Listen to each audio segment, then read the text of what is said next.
Hello, hello, hello. Good morning from Bali. I think it's evening for most of you. How's everybody doing today?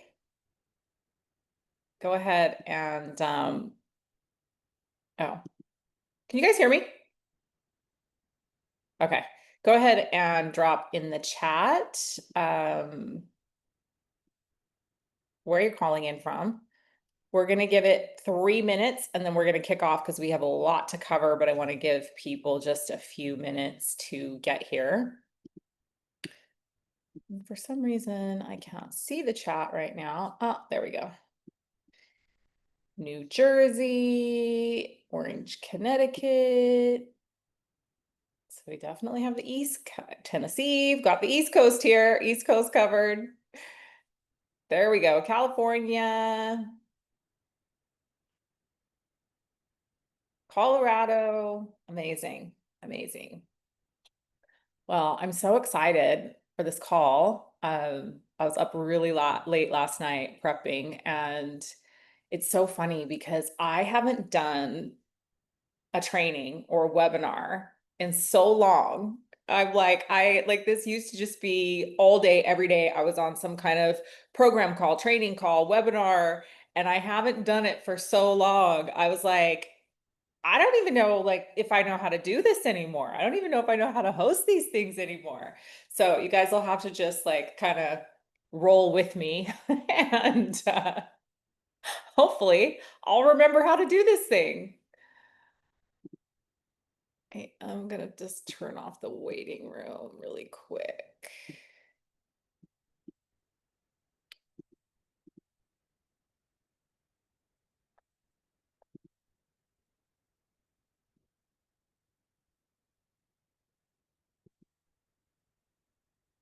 Okay, so now people can hop in and I don't have to get distracted by that. We're gonna wait one more minute and then we are going to kick off.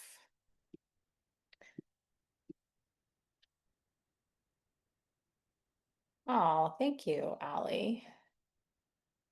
Yeah, and I was laughing also because I'm like, I used to just always get like, I would get my hair done and I would have my makeup done and I would just be all ready to go, like, and doing the things. And this morning I was just like, pulling the hair back in a bun, put a little mascara on, little lip, and good to go. So times they have changed. They have changed. Okay, we are going to officially kick off. So first and foremost, thank you so much for being here and taking the time to be here. I know that we all have incredibly busy schedules, and I always just feel so honored that people show up to anything that I'm putting on. So I do really appreciate you taking one of what I think is your most precious resources, which is your time to be here. And so, my goal tonight for you is to just add a lot of value and to, perhaps explain some things about what's happening in the network marketing industry that perhaps you didn't know, talk to you about really where I see the industry going, and yeah, give you some actual real practical tools that you can go use in your business like straight away within the next 24 hours. So I guess I'll just say, I think most of you know who I am, but for those of you that may be new to me, that get this recording after the fact, my name is Leah Steele Barnett. I live in Bali, Indonesia. I'm an American. I've lived in Bali for 7 years. And I've had a lot of different jobs in this lifetime. I'm a marketing and business development person. And I started working when I was 13. So I had my first job at 13. And by the time I was 16, I had my first job in corporate America. So I've always worked. I love marketing. I love business development. And I was someone who ended up in 2016 being part of the huge online coaching phase that we saw that was just wild, insane, and crazy, and built a multiple seven-figure business over about 18 months from 2017 to 2018. And had never done network marketing. I was raised in Salt Lake City, Utah, which is the network marketing capital of the world. And so I'd always been around network marketing. I'd always used network marketing products. I always loved network marketing products. I think network marketing products are some of the best products in the world. And there's lots of reasons for that. And that's probably a topic for another live stream. But I had always been around network marketing, and living in Salt Lake, I saw the extremes of the industry. So I saw the people who were making, a couple $100s a month, who had gotten in late and who were just trying to make a little extra money. And I, definitely saw the moms that were placing huge product orders at the end of the month to hit ranks, and like saw that really like gross um purchase to rank culture and mentality, which put me off, I think, quite honestly.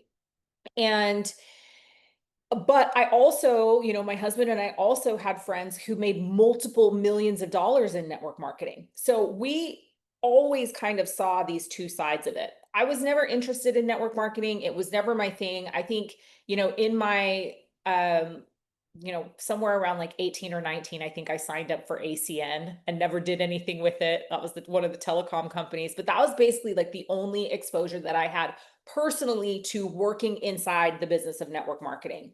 Well, when my wealth consciousness coaching business took off in the online space, everyone wanted to leverage my community. And so I had every single company, a rep from every single company coming to me trying to leverage my audience and my community. And I just, nothing was aligned. Nothing was aligned. I kept saying no. I kept saying no, until I was introduced to something that was sort of in the field that I was working in. It was a frequency medicine device. And I said yes to that.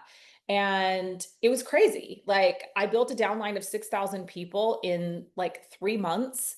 And I think I made $30,000 my second month. And it was like insane. I was like, this is crazy. Like, what is this industry? And so I just got dumped into this world of network marketing. And one of the things that I saw straight away was there were women in my team who were single moms who were struggling to put food on the table, that started earning 5 figures. And so I saw the beauty of the network marketing model firsthand in my own life, and then in my community, in my clients' life. And I was a wealth consciousness coach. So I was teaching mindset, but to actually have a vehicle where people could earn money, like I loved it, and I became very passionate about it. That was, just before COVID. And then COVID hit, and I happened to get stuck on the island of Bali with the two top leaders, the top female leader and one of the top male leaders in that company. They got stranded here on the island. It was my home. I lived here, so I didn't get stranded here, but they got stranded. And so we became like best friends with them, my husband and I. And so I got to see a side of network marketing that not a lot of people, not a lot of reps saw. And so and the good, the bad, and the ugly is what I like to say of network marketing. And there was a lot of bad and there was a lot of ugly. There was a lot of stuff that I really didn't like. And I thought, like, all through that process, I was like, if regular reps knew that this was the kind of stuff that went on behind the scenes, so many people wouldn't even be involved in this industry. And that was really sad to me. And I thought, oh, maybe this company, it's just rare. Like, this is just rare. But it's not. And, there is good and there is bad about this industry. And so I went on to actually leave that company, and I was involved in the beginning stages of the creation of another company. And about that time, my health was really struggling. I had a lot going on in my personal life. I was separated from my husband. My whole world kind of came crashing down. And I had a literal kind of come to Jesus moment. And my whole life changed. And I walked away from the industry. I walked away from network marketing. I walked away from that company that I was building. I walked away from all the potential money I had that was coming from that company. And I took a break. I took a step back. And there was a lot of mistrust in the industry, mistrust in the people. I was hurt. I felt like I had been screwed over. And so if any of you have had that experience on this call, I'd love for you to just, drop a 1, or put a me in the chat because I know that like this is a lot of people's experience. They come into network marketing and they end up getting burned. And that was definitely me. Um, but I also knew that there had to be some good companies out there. And so I wanted to evaluate companies because I knew that the model worked and I knew people in my community needed to make money. You know, the economy was starting to fall apart and I've always been really good at seeing trends and projecting like what was going to happen from that perspective. And I knew it was heading south. And so I set out to start evaluating companies and I was like, okay, I'm not going to join any more network marketing companies, but I want to just evaluate companies. And I created a movement called Seven Streams and I created 7 values pillars and I started evaluating opportunities based on these values pillars. And I can share that with you at a later time. We have so much to cover today, so I'm not going to go into that. But just so you're aware, I have evaluated, I'm on my 43rd company, network marketing company in the last couple of years. And I mean, looking at everything from the owners to the compensation plan, to the field, to the leaders in the company. Like I've done full evaluations on like 42 companies. And the results of those evaluations were that there are a lot of really bad companies out there. There's a lot of really bad companies out there. There's a lot of mediocre companies out there, and there are very few good companies, but they are out there. And along that journey, I joined a company called Frequence that I'm going to tell you a little bit about at the very end of this presentation. And I built a little team there. And I didn't ever think I was going to come back into network marketing, but I fell in love with the owner and I fell in love with her heart. And I fell in love with the products. And honestly, like literally, I take the products every single day. I'm taking them right now. So that's me and how I got here and why you should even listen to me. And I guess over the last 18 months, I have been completely obsessed with AI. And if you know anything about me, you know that I'm a researcher, you know that I'm a deep diver. Like what I do is like, I like to go deep. And so 4 months ago, my husband and I went to the largest AI conference in the world out in Singapore. We learned tons about AI agents, how AI is just taking the world by storm. And all along that journey and all along this AI journey, I've been like, nobody's using this in network marketing. And everybody should be using it. And the people that I do see using it are using it all wrong. And we're going to talk about that today. I'm going to share with you like the biggest mistakes I see network marketers making with AI. So I think that's enough about me, but I just wanted to share that so you kind of know like who I am, why you should even listen to me about any of this. I am, you know, I want to share with you today the truth of the industry. So I'm going to be telling you the first part of this call is going to be a state of the union, basically, of like what's actually going on in this industry. What are the changes that we've seen recently? Why have those been happening? I'm going to take you through the truth about AI in the network marketing industry, how people are using it wrong. I'm going to tell you exactly how you're using it wrong, how you can use it right. And what you can expect tonight is real training, actionable prompts, and really a behind the scenes look at systems that can actually remove burnout from you and remove that need for you to have to go out and sell your products or your services to your friends and family and neighbors, which I think all of us are a little bit burned out on. And so yeah, and I will be sending out this replay to everyone within 24 hours, and you will also be getting a handbook from me. So don't feel like you need to furiously take notes as you're going through this training tonight, because just know that like all the prompts, all of the practical tools and information that I'm going to give you, it's going to be in that handbook and I'm going to send it to you and you're going to get that from me. Okay. So obviously this is a live training. Some of you may be watching this on a replay, and that's great.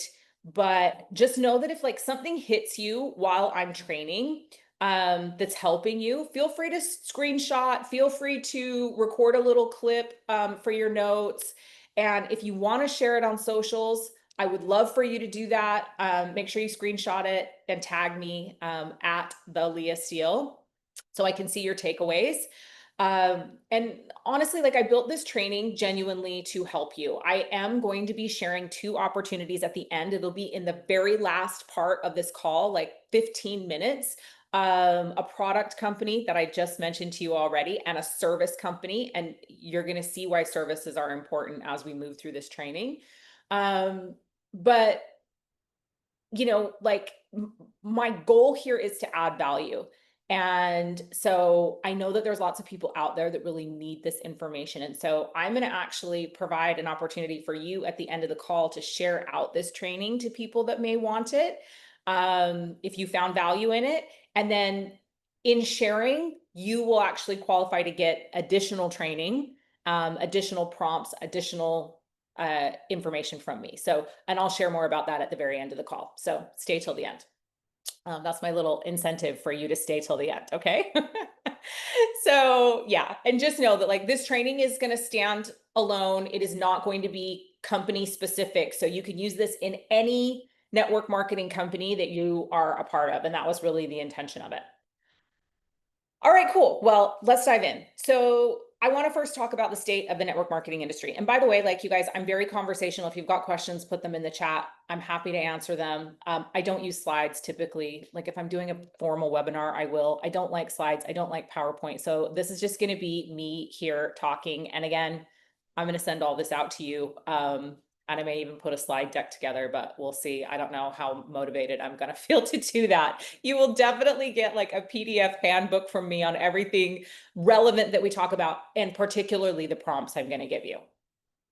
Okay, so where's network marketing right now? Well, the reality of network marketing is the network marketing space is still huge. Okay. Global revenue of network marketing right now sits somewhere between 190 and $220 billion. Okay. And more than 90 million people are involved in network marketing worldwide. So it's a huge industry. And the size of the industry actually isn't the problem. The problem is the slowdown that we've been seeing, really, I would say pretty significantly since 2023. But industry growth actually became stagnant in 2019. So from 2019 to 2023, the entire industry only grew 2.8%. Think about that for a minute. Like, it stopped essentially. Like, it essentially stopped growing. That's barely moving at all. And it's funny because I think most people in the industry actually felt it from a rep side far before corporate did, or before they admitted it, I guess. And so basically what we were experiencing in the field was fewer customers, less team momentum, slower rank movement. And basically, I think people started feeling like they had to put in more effort for less return. So that's just the numbers reality of where the industry's at. Now, having said that, so that's interesting, right? So the industry saw a bump in COVID time. So between 2020 and 2023, we saw a bump in enrollments of people, but not in growth as far as numbers are concerned. So that's interesting, right? More people joined network marketing, but the industry didn't actually make any more money. Now, I will say that more, like, tons and tons of top leaders were born during that time. And I think that was just because people were home and people had their attention, but the industry as a whole didn't actually grow that much. But even with that slowdown, analysis right now is projecting that the industry could hit around 322 billion by 2034. And that's, they're expecting about a 5.8% growth. And that's good. Like, 5.8% is actually good. 2% over those years is not good. Okay. So, but that growth in the industry, I really truly believe, is going to depend on companies changing how they operate. It's going to depend on companies changing how they operate, because the reality is this old model, this old way of doing things, it's not going to get us there. So I want to talk a little bit about what's actually happening inside companies themselves, because I think if you've been in the industry, you've seen a lot of companies haven't survived the last few years. So we have been seeing companies, major companies, shutting down, completely shuttering, closing their doors. Some mergers happening, some unsuccessful mergers happening. Others have like quietly downsized. But basically, like, I think industry wide, most companies have been realizing they can't keep running the same comp plans, particularly product companies. We're going to talk about why in a minute. But so that's why we're seeing companies like Beachbody. I think it was called Bodie at the end or something, but Beachbody basically dropped their MLM structure entirely and went to single tier affiliate. And we see lots of network marketing companies doing that. Lots of them are moving to hybrid or simplified compensation plans, which I personally think is a good thing. Why? So why is that happening? Well, because the traditional structure is expensive to maintain. And most importantly, it doesn't match how people buy anymore or consumer behavior. Like, the network marketing model is complicated. And with all the invention of like hybrid binaries and all these crazy things that we saw them putting into comp plans, it just became too complicated. There were too many moving parts, and product-based companies are really struggling. Meanwhile, I will say service-based companies are holding stronger, and that is because there's no inventory, there's no shipping, there's no product competing on Amazon or TikTok Shop. So we're going to talk about that. That's made a huge wave in the industry. There's easier automation with the service-based industry. There's simpler duplication. And if there's a real world need behind the offer, it's doing much better.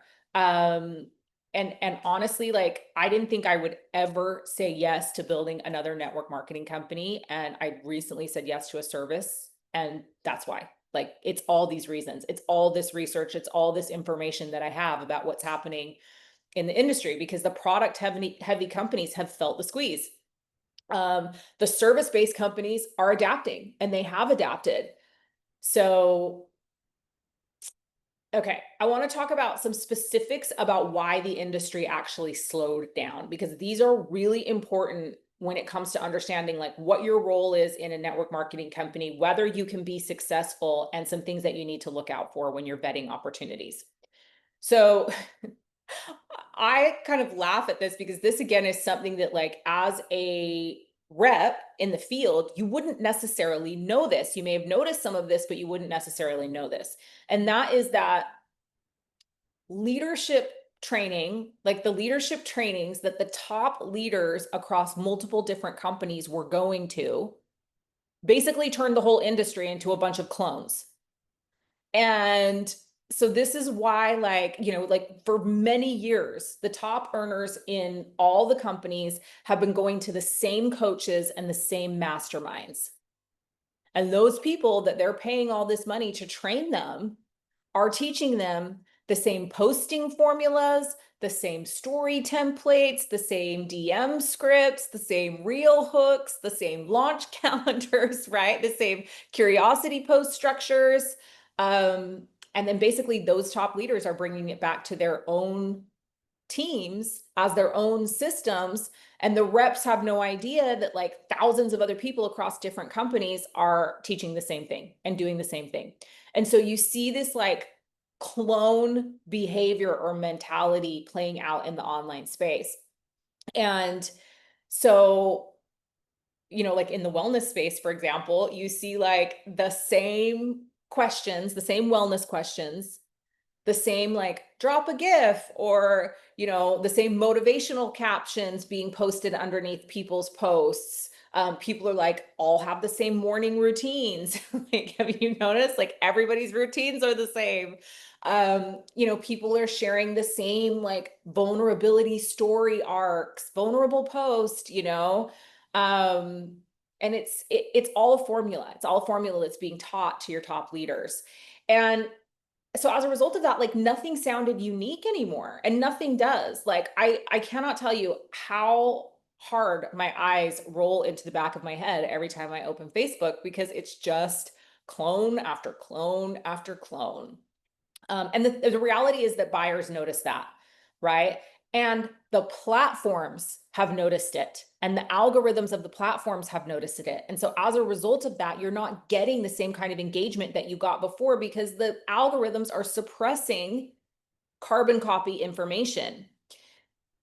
And then AI came along, and it made it so much worse, because now they're feeding those same templates and those same systems into ChatGPT, and then that's multiplying that sameness like even more. So that was one thing. The other thing that I saw happening industry wide that I think it's important to talk about is that buyers, consumer behavior and buyers moved to short form content, and network marketing reps didn't. Like for some reason, they thought that they could just stay on Facebook and Instagram and do their same like long captions. Now, mind you, I realize like what a hypocrite I'm being right now, because if you're at this call, you came because of some long form post that I did. So I'm not saying it doesn't work at all, but you've got to know your niche, right? And you can't just be stagnant in that one area. Like consumer behavior, like I think we're down to like the average person will only watch something for 3 seconds now. So they're not reading those long posts unless you really capture their interest, unless it's something that they really, really want. People want quick demonstrations. They want comparisons. They want simple visuals. They want real reviews from real people, right? Not just you telling them how great the product is. And they want fast information. That's how they discover products now. That's how they buy products now. And so network marketing reps just continued like posting in a format that buyers don't want to buy from anymore or don't want to engage with anymore. And they just haven't paid attention to how people are actually consuming content. So that was one of the reasons why I think we've seen the slowdown. Okay, now we have to talk about like the elephant in the room, which is Amazon and TikTok, right? Amazon and TikTok Shop have basically removed the need for a distributor. So once somebody decides that they want something, they don't want to message a rep. They don't want to have to be involved in that conversation. I was on a call with my friend Melissa Collins the other day, and like she shared something about this, and I was like, it's so true. She's like, when I want turmeric, I don't want to go figure out what network marketing company has the best turmeric. I go to Amazon, I select all the top rated products, and I go look at the reviews, and then I buy. And I don't have to talk to anyone. It's that simple and it's that easy. So these numbers are crazy to me. Like as I was pulling these stats, I was like, whoa, this is insane. So social commerce is expected to hit $1.17 trillion this year. Trillion with a T, not a B, trillion with a T. And 17% of those sales happen inside apps. So like TikTok Shop. So, and it's crazy because 44% of TikTok users bought through the TikTok Shop last year. I mean, like just think about that is total consumer behavior disruption. It's been completely disrupted. People want fast checkout. Like I said, they want real reviews, right? They are so tired. I don't know about you guys, but I'm just like, I don't believe any before and after photos that I see ever. I'm like, first of all, your lighting is completely different. You're holding your face at a different angle. I feel like you're using a filter. Like nobody believes that. They want real reviews from real people, right? They don't want to see these like fake before and afters. And that's the other problem with AI, right? It's like you don't know what's real anymore. You just don't. And that's like the reality of the world at the moment. So Amazon and TikTok are actually providing those things that the consumers want. And so as a result, like it's caused a slowdown, particularly in the product space in network marketing.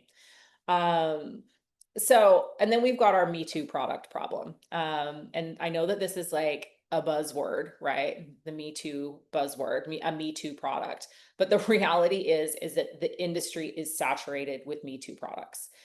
All the companies are selling the same thing: greens powders, collagen, protein, fat burners, gut health products, sleep sprays, like skincare products, detox kits, oils, right? Like it's all the same. And buyers are tired of it. They see the overlap and it's just like, ugh, like why? And here's the thing that most reps actually don't know: a really small group of private label manufacturers make a massive percentage of network marketing products. So the greens come from one company, the collagen comes from another company. Like, it's the same formulator. All these different companies are using the same formulator, and then basically they're using the same manufacturers and they're just changing the flavor or maybe changing something really small in the formula. But guess what? Those same manufacturers are producing the retail products that are on the shelf, the things that are in the TikTok shop, and the things that are in Amazon. So the buyers are starting to get wise to that. Now, this is not to say there are some good product companies that are out there that are formulating, manufacturing, and producing their own products. I'm not saying this is everyone, but I am saying it's the majority. And consumers are just becoming aware of that. So why pay the crazy markup that you have to pay in the network marketing company for the product when the same product you can get in Amazon with free shipping? It's delivered out your door the next day and it's the exact same product with maybe a slightly different flavor, but essentially it does the same thing. So reps stopped competing actually with other network marketing companies and they had to start competing with Amazon and TikTok, and from a product perspective. So that's another reason why these Me Too products are just struggling right now. So if you're evaluating a company, that's one of the things that you really want to ask. You want to know, like, who's doing their manufacturing? What actually makes them different? What actually makes the product that they're selling different than what's already out there and available? So the next thing is there's been economic pressure. Like, we know, I heard a stat the other day that blew my mind. 40% of Americans need a loan right now. There are 2 million mortgages in foreclosure in the United States right now. Like, people literally can't pay their bills.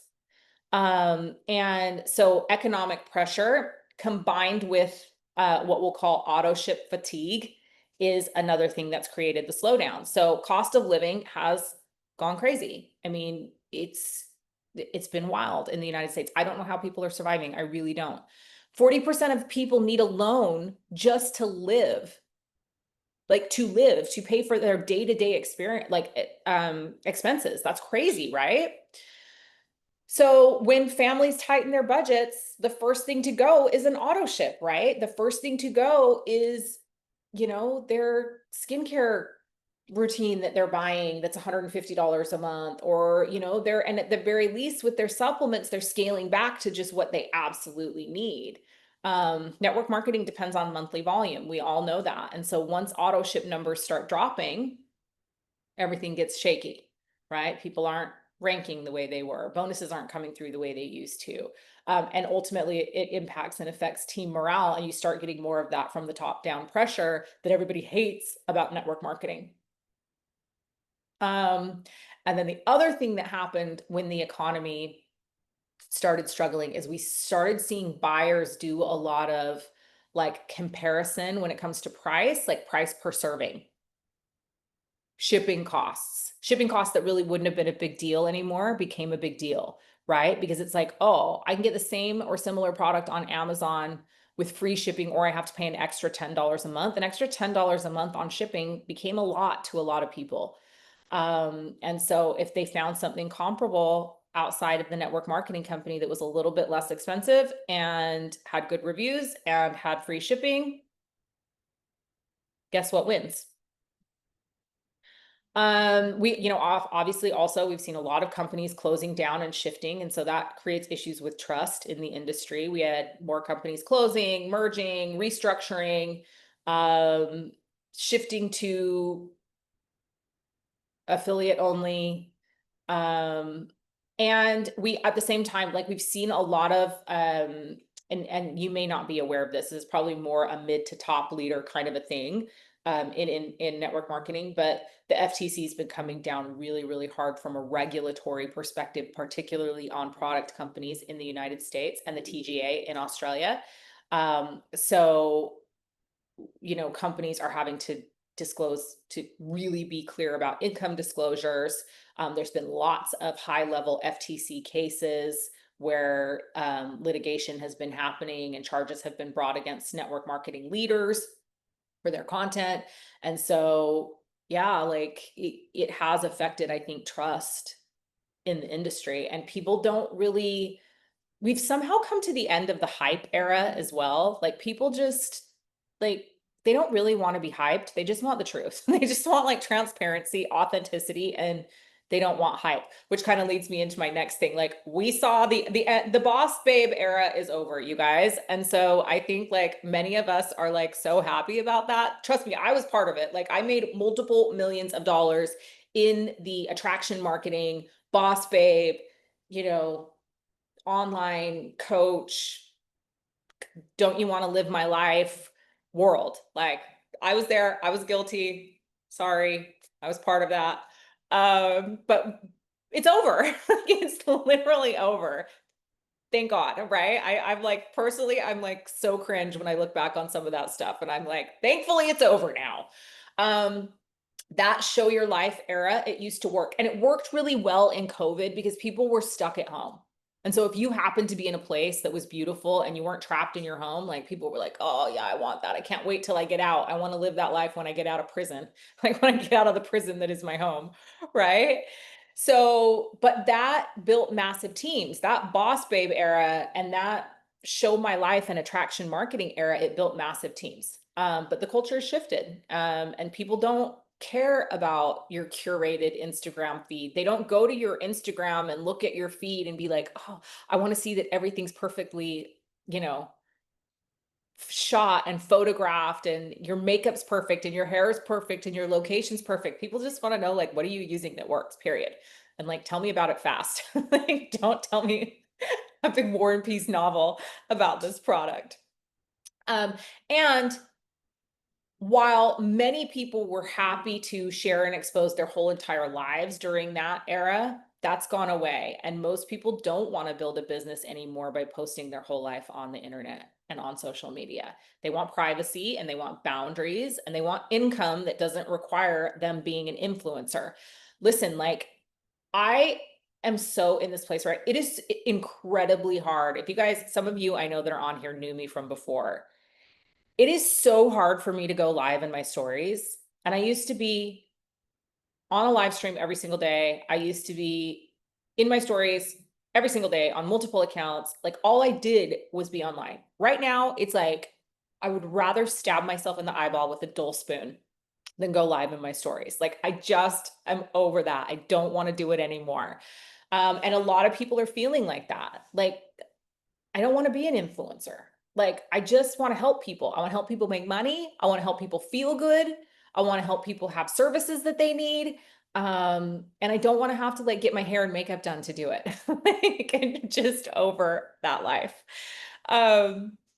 So the audience, the consumer has walked away from personal brand marketing. And when that happened, the old playbook collapsed. But the reality is that the majority of the top network marketing leaders are still pushing personal brand marketing. And they're still telling you that you have to go live every day and that you have to post a reel every day and that you have to show your face and that you have to connect with your audience and all this stuff. But the reality is the consumer doesn't care about that and they don't even really want that anymore.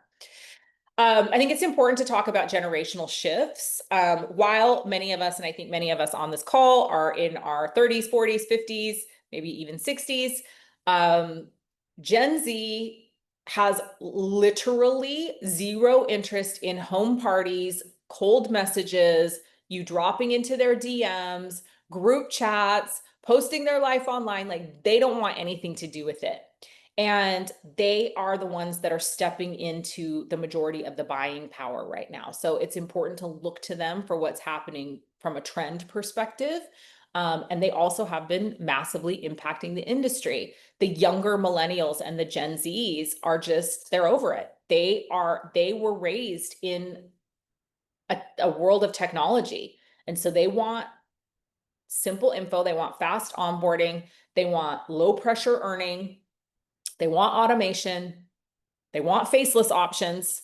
And they're primarily choosing affiliate only income streams right now or digital product sales, because the faceless accounts, they attract them. And they will go usually to every single one of those opportunities before they come to a network marketing opportunity because they feel like it's old and played out. Like that's just the reality of like where that younger generation is. And then we've got the tech gap. So basically, the whole entire rest of the world, the online world, has automated, but network marketing hasn't.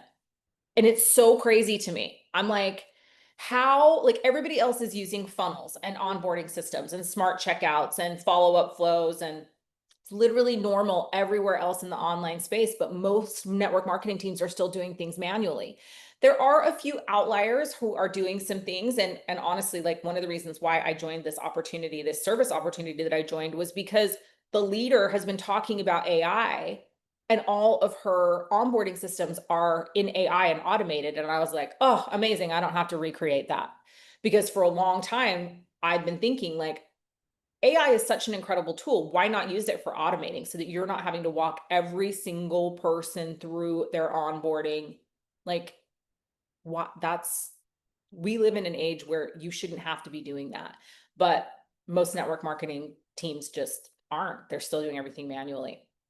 And yeah, like new builders don't want to spend hours messaging people. They literally want systems and automation that works for them. And the reality is like, we have so many other things to do in our life. Like our income streams, our additional income streams should be making us income. And we got into this industry for time freedom and to, have more time. And I feel like once you get to a certain level in a network marketing company, it's like it becomes your whole entire life. And you are like, oh, I thought I got into this so I could have more time with my family, and I literally never see them. Like that was my experience, and that has been my experience in the industry. And I really want to create something different. So the thing that I'm so excited about is faceless account growth. And this is really like where I think the industry is lacking, but where smart companies and smart leaders can step in and really start to make money. So faceless creators proved something that the industry never expected, that you can literally make money without ever showing your face. And the network marketing industry and the marketing industry, period, would have told you for years, especially the personal brand marketing industry, that this wasn't possible. That if people couldn't see you, they wouldn't trust you and they wouldn't buy from you. Well, the reality of that now is that if you've got 10,000 followers, you're probably making $500 a month on a faceless account. You got 50,000 followers, 2,500 a month. 100,000 followers, 10K a month. Now that may seem, or sorry, 10K a month at 100,000 followers. That may seem like it's really hard to get to 100,000 a month, but it's actually not, because faceless videos done well are going viral much faster than me holding my thing, talking to people about something, because people want to consume that kind of content, like for better or worse. I don't particularly like it. Like, I'm going to be totally honest with you. I actually don't care for faceless content. I don't really like it, but the world does. So, it's one of those things where it's like, am I going to do what I want, or am I going to do what's going to put an extra 10K in my pocket every month? And I don't know about you, but I'll take the 10K. So But once people saw that faceless accounts were doing well, that personal brand model lost influence. And most of these influencers are like, if they can earn quietly, why share their whole entire life online?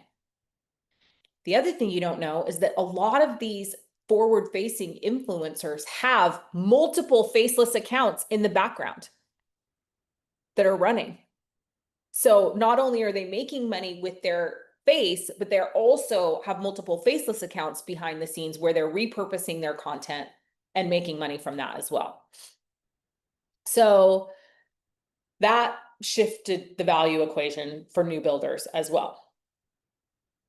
Okay, so those are all the reasons why the industry slowed down. Do we have any questions up until this point? I know this is really content heavy, you guys. Like, I hope that this is valuable. I hope you're getting information, that's valuable and useful to you. I felt like I really needed to give you the foundation before we talk about how are consumers behaving now, and then what are the mistakes you're making and what are the things that you can do. Yeah, Isabel, did you have a question? You can unmute. I was just gonna say, I don't want to sound like a dummy, but what's an example of faceless content? Is it just words, or is it just, I'm just asking. So some of it is like a landscape video with words. Some of it is just like the product itself, right? Filming the product itself. Sometimes it's holding the product. But one of the main things that's happening right now, which is the thing I'm really excited to introduce my teams to, is AI avatars. So creating an AI avatar, an actual avatar, a person who's selling for you. People know it's AI, but the person looks beautiful and awesome, and they look exactly how you want because you basically make them up in your head and program it into the AI, and then they sell for you and you don't have to do it.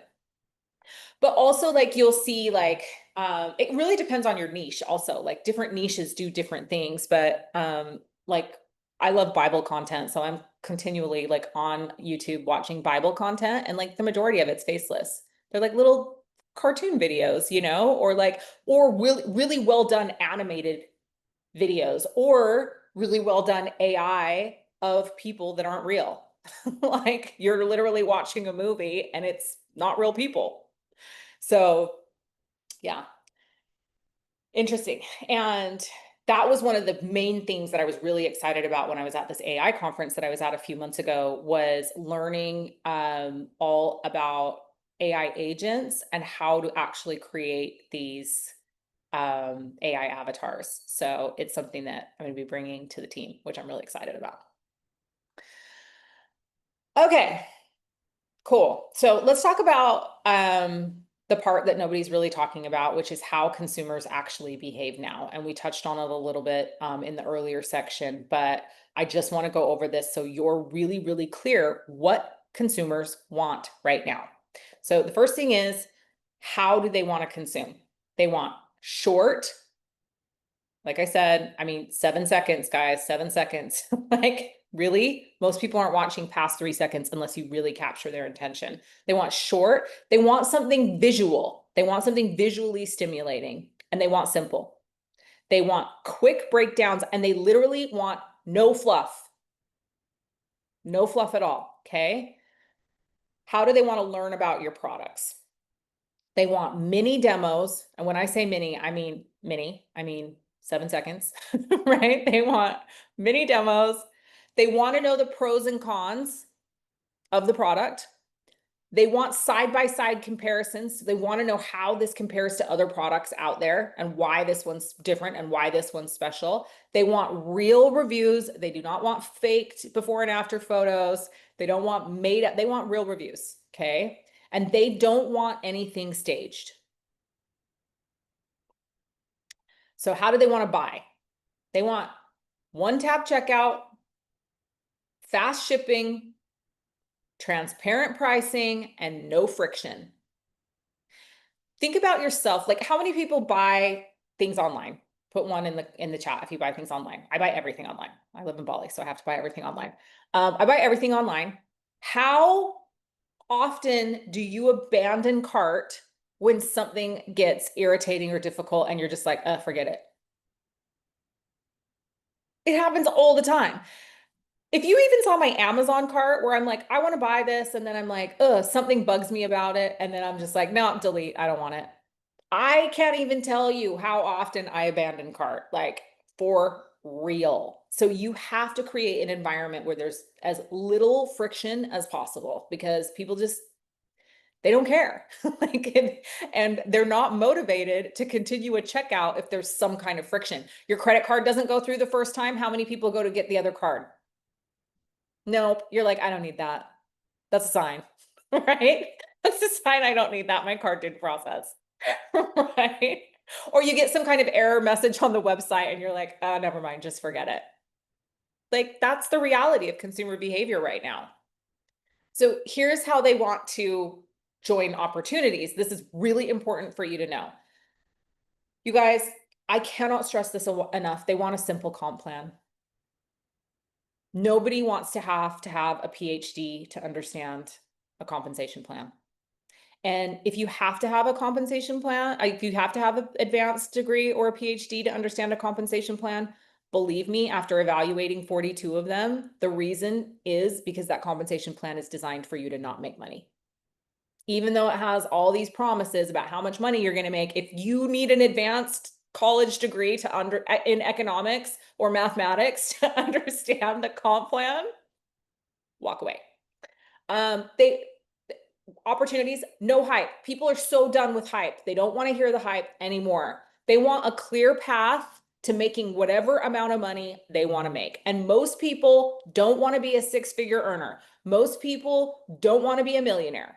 Okay. Most people want an extra $500 or $1,000 so that they can buy their groceries and pay for their gas and not be in default on their mortgage. Like that's the reality. They want a clear path to that. Again, like I really wasn't going to talk about these opportunities as I moved through this call, but it's hard for me not to tell you like what's getting me excited about the things that I'm interested in. One of the reasons why I said yes to this service-based program is there's a clear path to $1,000 in the first 45 days. And it's easy. And the average person can do it. And I'm like, yep, my people need that. My people need right now, right before Christmas, they need an extra $1,000 before Christmas in their bank account by doing something that the average network marketer can do. So that's how they want to join opportunities. They want automation to do the heavy lifting. People are tired of having to handhold people through onboarding processes. They want to be able to have low visibility if that's something that's important to them and not have to be out selling their pills, potions, and lotions to their friends and their family and their neighbors. And they want no handcuffs. This is important. They want no handcuffs. They want to be able to participate in other network marketing companies. They want to be able to participate in other affiliate marketing companies. They don't want forced auto ships. They don't want monthly hoops that they have to jump through. They don't want pressure to have to like turn into an influencer or a personality. That's important. And they want systems that they can plug into that are easy to plug into, where they can plug their people into them and they don't want to have to become the brand themselves. So that's the consumer behavior section. If you have felt like in your current opportunity or in previous opportunities that you were working harder and getting less traction, I just want you to know you're not crazy. You're not wrong. That has been happening. And the entire structure of our industry has shifted. How people shop, how they consume content, how they join opportunities, what they expect from their leaders. It's all shifted, and network marketing just hasn't quite caught up. So the good news about this is after I feel like I just like poured a bucket of water over the network marketing industry. So sorry about that. I still believe in the model. I still think it's amazing. And I still know that you can make money doing it. The good news, so let's get into more of the positive stuff. Well, we're going to do a little more negative because I'm going to tell you all the mistakes people are making. But the good news is that AI systems, AI and the systems that come along with AI and automation are kind of the first tools that actually line up with how consumers are behaving right now. Um, and I'm not talking about these horrible AI generated content posts that we're seeing all over social media, specifically Facebook. I'm not talking about that, okay? Like AI writes captions for you content. Like that's not what I'm talking about. That's important and we're going to talk about that today, but it's not just that. The real version of AI is what I'm talking about that fixes the problems that the industry has been ignoring, like consistency and automation and clarity and simplicity, and faceless growth, right? And systems that do the heavy lifting for you, and messaging that sounds like an actual human, not a bot. So that's the whole reason why I did this masterclass and why I've been threatening to do this masterclass. So I really think that the early adopters of AI in the network marketing world are going to be the people that we see come out on top in the coming years. So let's talk about the top AI mistakes that network marketers are making right now. So the same way that people adopted all these bad scripts and the bad engagement tactics, like jumping into your DMs cold, trying to sell you stuff, right? Like, and you know, the bad content templates, like basically now people are adopting all the bad AI habits. And it's hurting them and it's hurting their message and it's making their content sound robotic and fake. And if someone is AI educated, they can see AI content a mile away. I can tell in the first 3 sentences of reading your content if it's AI, even if it's good. But if it's bad and there's 10,000 emojis, I don't even read it. I literally roll my eyes and keep to scrolling. And I'm like, disgusting. Can't handle it. So I'm going to walk you through these mistakes. Please fix these if you're doing any of them. And believe me, your content is going to level up like immediately. So the first mistake that they make is they don't train AI to sound like them. They open a blank ChatGPT chat, start typing. They don't provide any of their own writing samples. They don't give AI any tone rules. They don't give it any boundaries or guardrails. And the reality is that ChatGPT doesn't magically know your voice, right? If you don't teach it to it, it's literally going to default to generic, and then you sound like every other rep that's using AI. So the good news for you is I'm going to actually give you some prompts that you can use later that are going to help you with that part of it. Okay. The other big mistake that I see people doing that are a little AI educated is that they only halfway train AI and then they expect expert level output. So they'll upload like one paragraph of their writing and then think AI is going to be able to sound like them. One instruction for AI is not training. It's not what I'm talking about here. Okay. When the AI model doesn't have enough to work with, it can't sound like you, and it literally will just revert back to generic.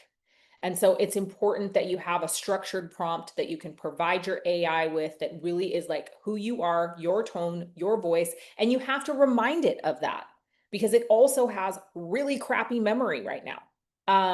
And so there are some tools and some ways to go about like keeping your guardrail prompts handy so that you can cut and paste them into your AI when you're developing your content that are really handy. Because I think a lot of people are like, oh, I trained my AI, but now it doesn't sound like me. It's like, because it doesn't remember. So there's that factor as well. The third mistake that people are making is that they're using generic prompts. And they're usually the prompts that their upline gave them to use. And so, it's like they're going in and they're typing, write a caption about collagen for my product. And it's literally like gonna just output the same thing because it's pulling from the same online sources. So just remember that basic input creates basic output. You have to be detailed in what you are asking AI to do. Because if your prompt looks like everybody else's prompt, then by deductive reasoning, you should figure out that your content's going to look like everybody else's content. So the one thing I think that people don't realize about ChatGPT that I love that is like my biggest hack, that is seriously the easiest thing, is I ask ChatGPT to write me a prompt for it to write me the content. I'll be like, hey, I need you to write me a prompt. I want to write a post on this. I want it to sound like this. I want you to include this. I want you to talk about this statistic. Write me a prompt to get the best output out of you. Then it writes me a prompt that then I feed back into it, and then it gives me the content. So it requires a little bit of information and education on how to use it. But once you figure out these small things, you guys, like it's a game changer. Okay, fourth mistake that network marketers make is they let AI clean up their voice so much that it stops sounding human. People don't like that polished, overly perfect AI voice. AI phrasing is so obvious. Humans do not talk like that. And your quirks and your honesty and your natural tone and who you are, that's what people connect with, right? Even if it's faceless content, even if it's, like you're not showing your face, there still has to be that human element. And those are the people that are being the most successful. So if you let AI strip all of the humanity away, then it feels fake and it feels disconnected and it's boring. And I'm like, ugh, why would I want to even read that? Please stop using emojis. Like, please stop using emojis. So, number 5, look, you will see in my posts, I use emojis occasionally. They are never put in there by AI. My AI has a strict instruct, never put emojis in my content. If I add an emoji, it's because I literally dropped it in there, like a heart or a whatever. Sometimes, like, if I do like to have like a calendar emoji next to a date, or a link emojis next to a link, because that tells people what it is, right? That's okay. But yeah, well, here's the thing. We all used emojis before AI, and it was great then because it was real, because we were actually putting the emojis in there. Now it's just like, why do I have to have a post that has 24 emojis in it? Like, it's out of control. But also, regardless of whether you're doing it naturally or not, when people see emojis now, they think AI. And so they're not going to pay attention to your content. So I highly recommend that you just take them out and don't use them, or use them extremely, extremely, extremely sparingly. Um, and the next one is M dashes. And yeah, so Sarah put it like right as I said it. The poor writers that have used M dashes like their whole entire life. Like, my grandmother would be just devastated. She was an English teacher and she loved a good M dash. But you can't use them anymore because when you use them, it looks like AI. And by the way, there is an AI generated looking M dash that comes from ChatGPT. It's long, okay? It's lengthened. Total tell. If you want to use an M dash, just use a dash. Just use a regular dash. Like, if there's something, because I still do it. Like, I write like that. I write with ellipses, I write with dashes, but it's so funny because now those of us that actually did use them are like, oh, maybe I shouldn't put it in there. Like, yeah, it's crazy because it's so overused. But it's also, there's just punctuation tells with AI, weird pauses, chopped up sentences. And this is interesting too, because like, I have always written my social posts with like, I'll do like these statement lines, which are like 2 or 3 words, like for 4 lines. Unfortunately, AI copies that. AI does that. So now I have to change my writing style so that people don't think it's AI, which has got a little frustrating. And I do use AI to write my content, by the way.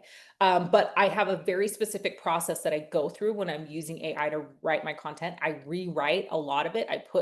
Even though AI knows my tone and voice, I go in and put more of my tone and voice in. I change things around. I add words. I delete punctuation. I'm always looking for AI phrasing. That's the other thing. Like, the AI phrasing thing is huge.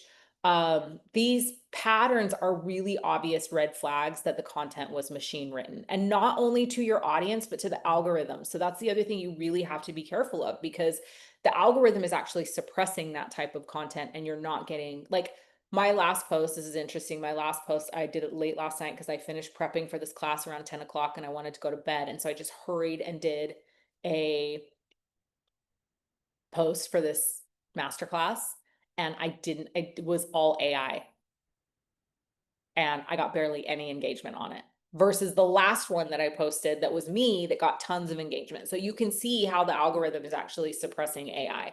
Yeah, so that's what I'm saying. Like even if you like normally see all of my content, like it will definitely be suppressed. Okay, so phrases like unlock your potential, transform your life, empower your journey, a fast-paced world, let's dive in, here's the thing, like AI fingerprints all over it. And if you used to use those phrases, sorry, you have to delete them from your content now because they look like AI.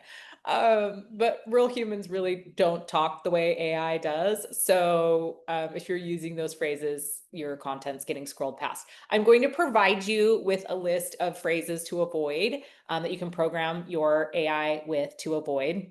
It's one of the things that I'm going to provide you in the little workbook that I'm sending to you. So you'll have those words to avoid, phrases to avoid, specific to our industry. So that's one of the things I'm going to share with you. Another big mistake that they make is that they let AI create long, wordy paragraphs that buyers don't read. Again, like AI loves paragraphs, but buyers don't. Like, I can't remember that short attention span thing, right? So your posts need to be tight, they need to be clear, they need to be direct, because otherwise nobody's going to read them. Now, mind you, again, I realize I'm being a total hypocrite because most of you are here from a really long post that I did, that I wrote, but do as I say, not as I do, I guess. I probably could have got better engagement if I did something different, but you know, I'm also stuck in my ways in certain in certain aspects. So, another huge mistake that network marketers are making is using the same tone for every platform. So every platform has different rhythms that it requires and different rhythms that its algorithm requires. So TikTok is different from Instagram Reels, is different from Facebook, is different from Instagram posts, is different from threads. Like they all have a different rhythm. And so you can't just copy paste the same thing everywhere. You've got to really, you got to choose a couple platforms that you want to share on. And then you need to understand the differences in the content rhythm for those platforms and post accordingly. Another huge mistake they make is that they use AI to talk about things that they don't understand. So, yes, AI is the expert, but if you don't know what you're talking about, you're going to sound like an idiot. So, choose a field or an area where you actually understand something and then use AI to bolster that, right? Like, don't create a faceless account on neuroscience if you're not a neuroscientist. Like, but it's true. And the same thing is true of like, if you're not an expert on women's hormones, don't all of a sudden try to become an expert on women's hormones. Because even though AI can give you the information, if you don't know what you're talking about, one, you don't know how to correct AI when the content comes out wrong, which happens a lot, by the way. Like, it's not infallible. So it just, like if you do that, it just sounds vague, it sounds empty, again, because the input wasn't actually like around knowledge, grounded in knowledge that you actually have. So I see that happening all over the place. I'm just like, you have no idea what you're talking about. That was totally AI. Like to AI totally just wrote that whole thing for you. And if I asked you 10 questions about that field or that information, you would have no clue. So don't do that, please. A huge mistake that I see people doing with AI is they never give AI their worldview or their boundaries. So if you don't tell AI what you stand for, what you refuse to say, then the content will always feel off. Like, I can't think of a good example of this right now, but like it will, like if AI starts using a phrase that you're like, I would never say that. Like in real life, I would never say that. And in fact, I'd probably be offended if somebody thought I said that. Like I see that all the time. So you've got to make sure that it knows and understands your identity, your values. And with AI, honestly, your no means more than your yes. Like telling it what you do not want is more important than telling it what you do want. So I will also provide you a prompt for that, for your guardrails. And then the final mistake that I see network marketers making is that they let AI give outdated advice. So remember, the AI is pulling from the interwebs, and default AI writes like a 2018 Facebook coach. Like it literally is so outdated sometimes. So if you don't correct it or you don't prompt it to dig deeper, it's going to give you stuff that is actually not relevant in the world today. So that's important. You need to know how to prompt it to give you the correct type of information. So that's the list of the mistakes that people are making. And these are the reasons why people end up with content that feels robotic or feels boring or honestly like straight up fake, right? But it's also where your advantage comes in, because once you know how to avoid these things, then AI just becomes this incredibly powerful and amazing tool in your business. So next, I want to tell you my secrets to great AI copy and how to actually use it to build systems. So I think we're over the negative part of the, of the master class now. We had an hour of negativity. Sorry, I'm glad you're still here. You've hung in. Let's get into the positive stuff now. Um, so I want to share with you some real secrets that almost nobody in our industry understands. Um, and these are things that will take your AI content and your copy from, this kind of sounds like me, to like, whoa, that's me. Like sometimes I read my AI output and I'm like, one, that totally sounds like me, and you wrote it so much better than me. So that's the goal. Like that's where you want to get with it, right? And I'm just going to share three with you, so this part will be short. But if you get these right, then your copy and your content and your funnels and even your faceless accounts are going to perform so much better. Okay.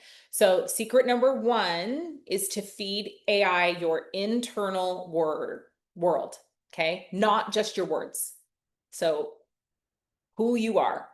What most people get right is that they give AI, they tell them about their product, they give it a topic, they tell it about an offer, they give it a mediocre prompt. And sometimes they even tell it the goal that they want from the post, which is really important, by the way. If you don't tell AI what you're trying to accomplish with the post, like you're missing out a huge piece. And again, take notes if you want, but don't feel like you need to furiously take notes, because I'm going to provide you all of these secrets in your little workbook. So they provide it with surface stuff, but then ultimately the content feels empty, right? And that's because AI doesn't know who you are. You've got to share your internal world. It needs to know your beliefs. It needs to know your boundaries. It needs to know your convictions. It needs to know what you refuse to say. It needs to know the things that you'll call out every time. What do you stand for? What infuriates you? What do you love? Right? What does your tone sound like when you're telling the truth? How do you speak when you're frustrated? How do you speak when you're inspired? What's your fire? What lights that fire underneath you? And what's your edge? So all of that information is what creates identity in your copy. And it's what makes your content sound like you. Because otherwise you're going to be sounding like your upline or some outdated coach, online coach. Or you're going to just be sounding like ChatGPT, which is not good. So, but until AI knows all of that stuff about you, your worldview and your values and your non-negotiables, the copy's always going to feel off, even if it's technically perfect. So that's the part that nobody's really teaching, and it changes everything. So I'm going to give you, that'll be part of your prompt. I'm going to actually walk through some of the prompts that I'm going to give you later, so you'll actually see, and then they'll be in the notebook. Secret two is the guardrails. This is, I think, the most important thing. You have to give AI your guardrails, and then you have to continually enforce those guardrails. So you have to tell it what to avoid, what not to say. Remember, I told you your no is more important than your yes. That's this. You need to tell it what phrases feel fake to you. You need to tell it what tones you'll never use. Like, if you read a post from me that's all flowery and inspirational and you know me at all, you're going to be like, fake, that is fake. Like, because if you know me, you know I'm like direct, to the point, sometimes abrasive. If it's something I really care about, I'm going to be in your face. I'm going to be bold. I'm going to be unapologetic. Like, that's my tone. That's not necessarily everyone's tone, but that's my tone. And if you know me and you start reading something that's like all flowery and poetic, you're going to be like, I don't think that's her. So you need to, so you need to tell it what tones you'll never use.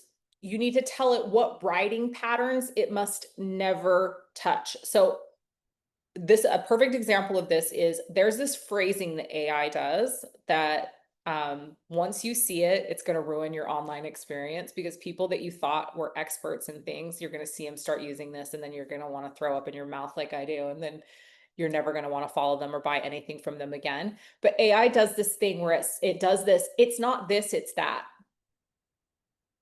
So it'll be like, this isn't a, what's a good example of this? This isn't a product, it's a revolution. So, and it does it in all these different ways. You can't this, you have to that. If you don't this, you're going to that. It's like this and that phrasing. Like, I am like, that is a non-negotiable for me. You must never, ever, ever touch those writing patterns. So there are phrases that I tell my ChatGPT that it has to avoid like the plague. And I'm going to give you those. So you'll have mine and you can add your own, the things that you like and the things that you don't like that you see. There might be writing patterns that people in your industry or in your company or in your specific niche field within network marketing use that you don't like, right? That it might be something that somebody's naturally writing that you're like, I don't like that. I don't ever want to say that. I don't like that writing pattern and I don't want it in my content. You can tell AI that, and then it won't ever produce that. You need to tell it the platform rules, what platform rules matter. Some of that stuff I was talking about, different platforms that you're posting on. You need to tell it what length you prefer, what length of copy, what length of content, and what formats work for your style. You need to give it your hard lines. So things like no emojis, no corporate soft tone. You know, that like salesy kind of, it's the most common tone that AI writes, is this corporate soft tone. No generic empowerment language. No long educational paragraphs that no one's going to read. No cheerleader energy. That's a big one for me. Like, I don't like that high pipe cheerleader energy in my content. No vague advice. Nobody wants vague advice. Nobody cares. No over polished sentences. No AI phrasing tells, no dramatic punctuation. This is another one that's hilarious, because I will put an exclamation point. Naturally, I will put an exclamation point after everything. Like, especially if I'm like trying to make a point. So if you see a lot of exclamation points in my copy, that's a giveaway that I wrote it, because my AI is actually programmed to not use dramatic exclamation or dramatic punctuation. So if you see those, that's a tell that I actually did write it. So AI actually thrives on and loves constraints. So your guardrails are what are going to make your content feel human. And if you don't give the AI your guardrails, then it's going to just fill in the gaps with its AI sounding generic tone every single time. Okay, and so secret number 3, I have an ant on me. Secret number 3 is train AI with examples. This is so important, you guys. And this is the stuff that like basically everyone misses. And then force it to copy the pattern that you give it, not the words. So what I see people doing all the time is like, write it more bold, write it more direct. Like that's what they're giving AI. It doesn't learn that way. It learns from your patterns, like the natural way that you speak or that you write when you're telling the truth, or the natural way that you speak and write when you're teaching, the natural way that you speak when you're correcting, the natural way you speak when you're joking, or when you're making a point that's important to you. So, like, one of the things that I do frequently is I download transcripts from my podcast, or like I'll download the transcript from this training and I'll upload that transcript into ChatGPT. So now ChatGPT knows what I sound like when I train you guys. It knows how I take pauses. It knows the like, it doesn't know the inflection, right? It can't tell the inflection, but it can tell from the patterning of my words, like when I'm excited, when I'm, you know, making a point, basically. And then it's actually getting the words. So if you can pull some kind of transcript of how you speak, that's incredibly helpful. But you also want to put in samples of your writing.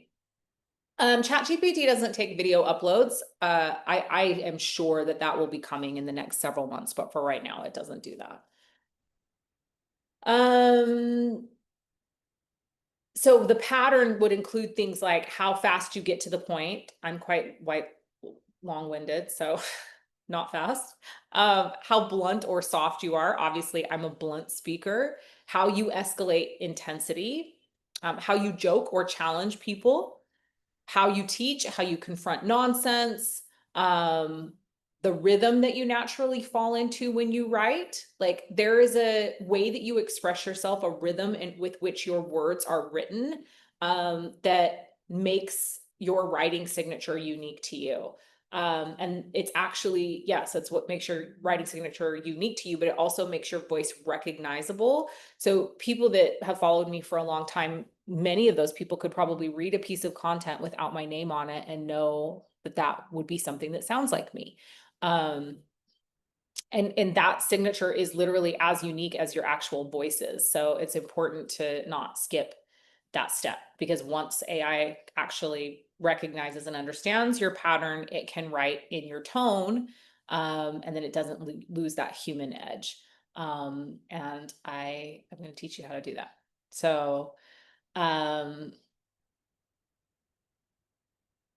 that all of this stuff that we just talked about, again, it's going into the document I'm going to share with you. And basically what I'll be doing is I'll be sending out the replay to you. And with the replay, you'll have the link to download this PDF, and it'll have all this information in it for you. Okay, so now I'm going to tell you how to train ChatGPT to sound like you. So you get the principles. Hopefully we've covered all the principles. You get all of that. And I'm going to walk you through actually how to program it so it writes in your voice. And these are the steps that most people skip. And that's why their content sounds the way it does. And so there are 4 steps, and you will want to do them in this order. And again, in the Google document, so you can write it down, but don't feel like you have to. So the first thing you're going to do is upload your voice samples, and not your speaking voice, but like in writing, your voice samples, right? And the actual prompt that you're going to upload them with are: here are my writing samples. Study the tone, rhythm, pacing, bluntness level, honesty, and emotional intensity. Do not copy the words, learn the pattern. So I'm going to give you that prompt. You're going to cut and paste that in there. And then you're going to put in 3 short pieces of written content, 1 longer piece. If that one can be a transcript from something that you've spoken, that's even better. You can even take something that you wrote and then read it out loud to create a transcript. And if you've got questions on how to do that, I can definitely share that with you. 1 fired up or passionate piece, and 1 teaching style piece. So that's it. That gives the model enough range to understand how you naturally communicate. You're going to upload that. Okay. Step 2 is you're going to give it your guardrails. This is the step, and I keep harping on this, but this is the one that really matters more than people realize. It's the guardrails are what stops the AI from drifting into AI tone or influencer tone or corporate tone or kind of these regular tones that it defaults to.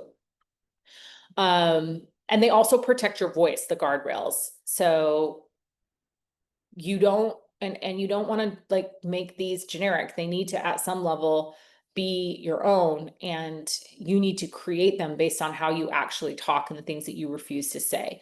So there's two types of guardrails. There's universal ones that every creator should use and should have, right? So these are the things that we talked about earlier that nobody wants in their copy anymore. No emojis, no inspirational fluff, no generic empowerment language, no soft corporate tone, no long paragraphs, no blog style intros, no vague value posts, no generic teaching voice, no overpolished sentences, no fake positivity, right? So these are things that just those things, when put in place, protect your writing from sounding like every basic ChatGPT post that's floating around out there on social media, right? But then you have to go a step further and you have to add in your personal guardrails. So some of my personal ones are: be direct, be honest, be bold, no sugarcoating, call things out when needed, no fake niceness, no spiritual bypassing, no fluffy buzzwords, no hype, clarity every single time, simplicity over long explanations, and then make sure that you protect my readers' time. So those are personal guardrails that I've put in place. I'm going to give you those examples in your document so you can take some of those if those feel appropriate for you. And then, but some of you might be like, make it more storytelling, make it more nurturing. Like, you may have a different voice that you want to put in those guardrails. I would imagine most of you are much softer in your delivery than I am. So you want it to reflect that way in your guardrails. You may be more emotional. So that set of guardrails really needs to be unique to you, because that's what's going to create your voice consistency. So I'm going to give you something that's going to save you months of frustration and having to create all of this from scratch. Isabel, just one second. Let me just read the guardrail and then I'll answer your question. So there's a prompt called the AR guardrail. It's one prompt. You're going to paste it into your ChatGPT. That's going to tell the model how to write for you, what to avoid, what your voice sounds like, what phrases are dead, how each platform requires a different style and length.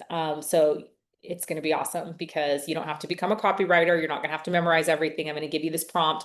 You're going to save this prompt. You're going to keep it somewhere where it's easily accessible, and you're going to upload it into your ChatGPT whenever you need to, or whenever it feels like it's gone off the rails and is talking like an influencer again. Okay, so the prompt, I'm going to just read through the prompt for you guys right now. And again, you guys are going to have this. You're literally going to be able to copy paste it and put it into your ChatGPT, but I'm going to read it to you so you know what it says. So these are my writing guardrails. Follow them at all times. These rules override all default AI writing habits. Avoid AI tone. Avoid all generic, dramatic, overly polished, or blog style language. Avoid coaching cliches, inspirational fluff, vague empowerment talk, emotional manipulation, and corporate language. Write in real human language, simple, direct, and honest. Forbidden AI words and phrases are unlock, transform, empower, elevate, cultivate, harness, thrive, aligned, journey, fast-paced, in today's world. Let's dive in. Here's the thing. Imagine this, picture this. At the end of the day, ultimately, furthermore, moreover, consequently, manifest, awaken, optimize, leverage, embrace. Forbidden network marketing phrases. Build a life you love. If I can do it, you can too. Join me on this journey. I said yes and it shifted everything. Be your own boss. Work from your phone. Link arms with me. My girl gang, my tribe. DM me info. Drop a GIF. Glow from the inside out. Reset your system. Financial freedom. Empowered women empower women. Now, that's all going to be in this prompt. If there are things that you want to add or subtract out of that, obviously you're free to, but this is the prompt that I'm giving you. It continues. Punctuation rules: no em dashes, no dramatic pauses, no chopped spacing. Keep sentences clean and human. Universal guardrails: no emojis, no long paragraphs, no influencer tone, no soft corporate tone, no hype, no vague encouragement, no generic value post language. And then my personal guardrails, these are the ones you're going to make your own. I put mine in there. You're going to put yours in there. Then platform rules. Facebook equals long form conversational, aim for 500 to 1200 words, or sorry, characters.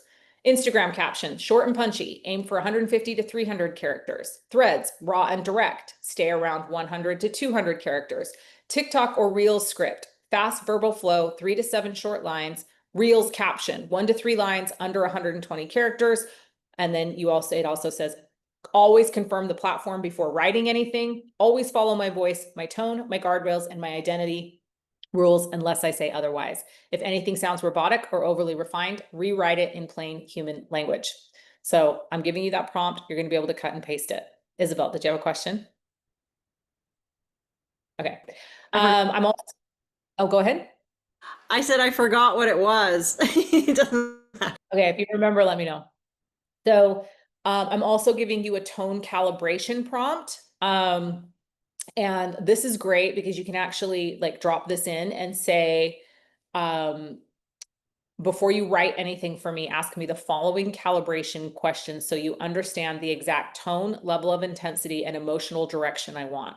Do not write anything unless you ask these and I answer them. So you can program this into your ChatGPT. And so it will ask you, what platform is this for? What tone do you want? What emotional temperature do you want? Do you want this to feel personal, educational, corrective, confrontational, or neutral? Should this be tight and short or more detailed? Who is the audience? What is the point of this piece of content? Do you want any specific phrases included? Are there any words or topics you want to avoid? Is this meant to sound exactly like you or slightly toned down? After I answer these questions, repeat my answers back to me in a short summary. Then write the content in my voice, following all my guardrails and identity rules. If anything sounds robotic or overly refined, rewrite it in clean human language. So that's the prompt that you're going to put in. And literally, it's going to ask you questions one by one. So it's going to first say, what tone do you want? You're going to answer, and it's going to come back with another question. Okay, what emotional, it's going to be a conversation that you're having with your AI, and it's really going to dial in. So if you're writing a piece of important copy or content, I recommend copy and pasting this prompt into your AI, getting really, really clear on what you want. So you're going to have that prompt. It's one of my favorite because it forces ChatGPT to slow down and get your tone right before it writes anything. Most people like try to fix this after they've written the copy, and it kind of, you're reverse engineering then. So if you do it this way, it's going to save you a lot of time. And then I'm also providing you with a tone drift reset prompt that's short, because sometimes ChatGPT is like not fully slipping, but it's starting to slip into AI voice, like mid conversation. You can just copy this one line and drop it in there. Stop, rewrite this using my guardrails, my tone, and my identity rules. Strip out anything generic, overly refined, or robotic. So I'm going to provide you this prompt. So that's something that you can put in. And I'll give you another prompt that's called the start every chat this way prompt. So sometimes ChatGPT will forget your master prompt, that one that I read to you in the very beginning. So there's a universal starter prompt you can use anytime you open a new chat. And this one will set the tone before you do anything. And that is, I'm going to upload my voice rules next. Wait for them. Do not write anything until I tell you to. Only ask me clarifying questions. And then you upload your tone document. That solves like 90% of AI wrote too fast frustration that people have. So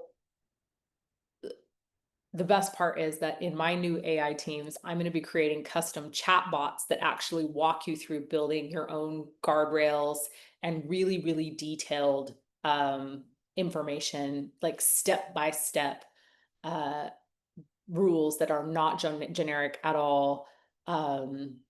And basically you'll have your own like copywriting strategist in your back pocket that will be correcting you as you go. So programming ChatGPT is one thing. Having a chatbot, a content chatbot, is an entirely different thing. And it's one of the things that I'm so excited about and I'm so passionate about. It takes a lot of time to program these things, but once they're up and they're going, they're incredible. I have one for my podcast that writes all my show notes for me, and it just saves me so much time. Like, it's amazing. But this version and what I've given you will get you started for today, and you can use it, in any company. So I'll give you all that. Okay, so now let's talk about the tools that you should be using right now. So now you understand how to train your AI, right? Let's talk about the tools that you actually need. Because I think like one of the issues in network marketing is people are either using too many tools or they're using the wrong ones. And so they're not getting the results they want, or they avoid tech altogether because it feels overwhelming. And by the way, like if anything that I just went through sounded overwhelming to you or it sounded like a lot, just know like you're going to get a handbook where it's literally typed out step by step. Cut and paste this into your AI, and it's going to tell you exactly what text to cut and paste. So don't feel overwhelmed. It's going to be really straightforward, and you will be able to understand it. Trust me. So this list of tools is the list that actually matters. After all my work in AI and automation, like this is what actually matters. This is what's actually going to save you hours every week. This is what's going to position you for faceless content if you choose to go that way, for for automation. And it really is what I believe we're going to see. We're going to see the industry moving in this way. It's just a matter of time. I don't want you to feel overloaded with tech. So I just want you to have the essentials. So there's 5 categories. So we're going to go through that. So you need a powerful AI model. And there's a lot of different ones out there. I've tried so many, you guys. Like I don't even know. I have so many. I've tried so many. And I really honestly, you need just one. You don't need 5. You don't need all of them. You need one. And I really honestly believe that OpenAI and ChatGPT is the best out there. 4.1 or better will do everything that you need to do. There are, for $20 a month, you can get a really, really incredible plan. I think there's still a free version. I just don't know tons about the free versions of ChatGPT. I actually have Pro, so I pay $200 a month for my ChatGPT, but that's because I'm building chatbots. Like I'm literally building chatbots for all my different programs and for my team. And I'm doing a lot of like in-depth like coding structure configuration inside ChatGPT. So I pay for the Pro subscription, but you don't need that. I do recommend if you're taking it seriously, like having the $20 subscription is definitely the way to go. So ChatGPT will handle the content, the voice, the systems, the funnels, the scripts, the troubleshooting, customer flows, automation ideas, research, strategy. Like you can do everything in there, right? Everything that you need in your business can be built with a strong AI model, from email sequences to landing pages, like everything. Like it can do everything. And not only can it do everything, it's an expert in everything. And if you instruct it to act like an expert in whatever field, it does. So, I think back to like if I had had this when I was building my coaching business, like how much more money I would have made. It's insane. Like I had a team of 20 people that AI literally can do every single thing that those 20 people were doing. And literally, if I just had one VA that could manage the AI, I would have made 8 figures for sure. Like for sure. 8 figures a year. Hands down. So it's really incredible. So optional ones, if you don't love OpenAI or you don't love ChatGPT for some reason, Claude or Gemini are really good. If you're already using them, great. But you don't need them all. Again, just pick one home base, like everything else is extra. And I really just think ChatGPT is the way to go. It's advancing the quickest. It has, yeah, and trust me, I've tried so many different ones. I actually ended up trying like 2 new ones after the AI conference, and there's just nothing as robust as OpenAI right now and ChatGPT. So then you need a good content creation and repurposing tool. So you need something that makes content creation faster and consistent. And I think the 2 best options out there right now are Opus Clip and Descript. So Opus Clip is for slicing long videos into short form clips. Saves hours, especially if you're like a podcaster or you do live streams. Like it's a really incredible tool for that. I use it. I also use Descript. And that's great for editing transcripts or podcast clips or reels or cleaning up voice. It really removes the tech barrier basically for anyone who's not a video editor. So if you want to scale short form content, especially faceless content, these are the tools that you're going to want to have. And particularly if you're taking longer form content and making it small. If you're a podcaster like me, I use Riverside. And if you want more information on that, I can definitely like give you information on that. But for just a person that's managing content. I think I personally, I love, Descript is great for like, you don't need both of those, right? You need a simple design tool for graphics and faceless content. This is where like people overcomplicate everything. You do not need to know Photoshop. Like you do not need Photoshop level skill to create amazing, beautiful content. I'm literally only going to give you one. I'm only going to give you one, and it's Canva.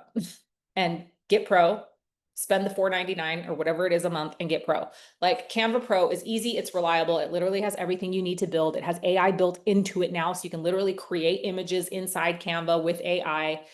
You can do carousels, you can do static posts, you can do faceless content, lead magnets, PDF guides, websites. You can do websites in there now. It's crazy. Story slides, covers, thumbnails, like every single thing that you need to do, Canva has it. And it has brand kits and it has hex codes and AI tools. It literally makes everything consistent and so easy. And again, I've tried lots of different services out there over the years, and Canva has always been the best. They're also like on the cutting edge of AI right now. And so I just like, it seems like every week they're adding new features. Oh my gosh, creating AI avatars of yourself is a whole other training call. And at the end, I'm going to be telling you about an opportunity to get additional training with me. And maybe that's something that we can cover in there, because it is actually like, it's a different, it's outside of ChatGPT actually doesn't do it. So it's a different software. It's a little bit of work to get in and do it, but it's totally worth it. I'm getting ready to do a new set of photos for myself. So I can definitely share those with you guys, or you'll see them online. Yeah, that's the other thing that's really cool. Like you never have to do a professional photo shoot ever again. I used to spend hundreds and hundreds and hundreds and thousands of dollars on professional photo shoots, and you just don't have to do them anymore. You literally put some photos of yourself in and it can put you anywhere, anywhere in whatever outfit, however, whatever hairstyle, whatever makeup, whatever lip color, like it does it all for you, which is so amazing.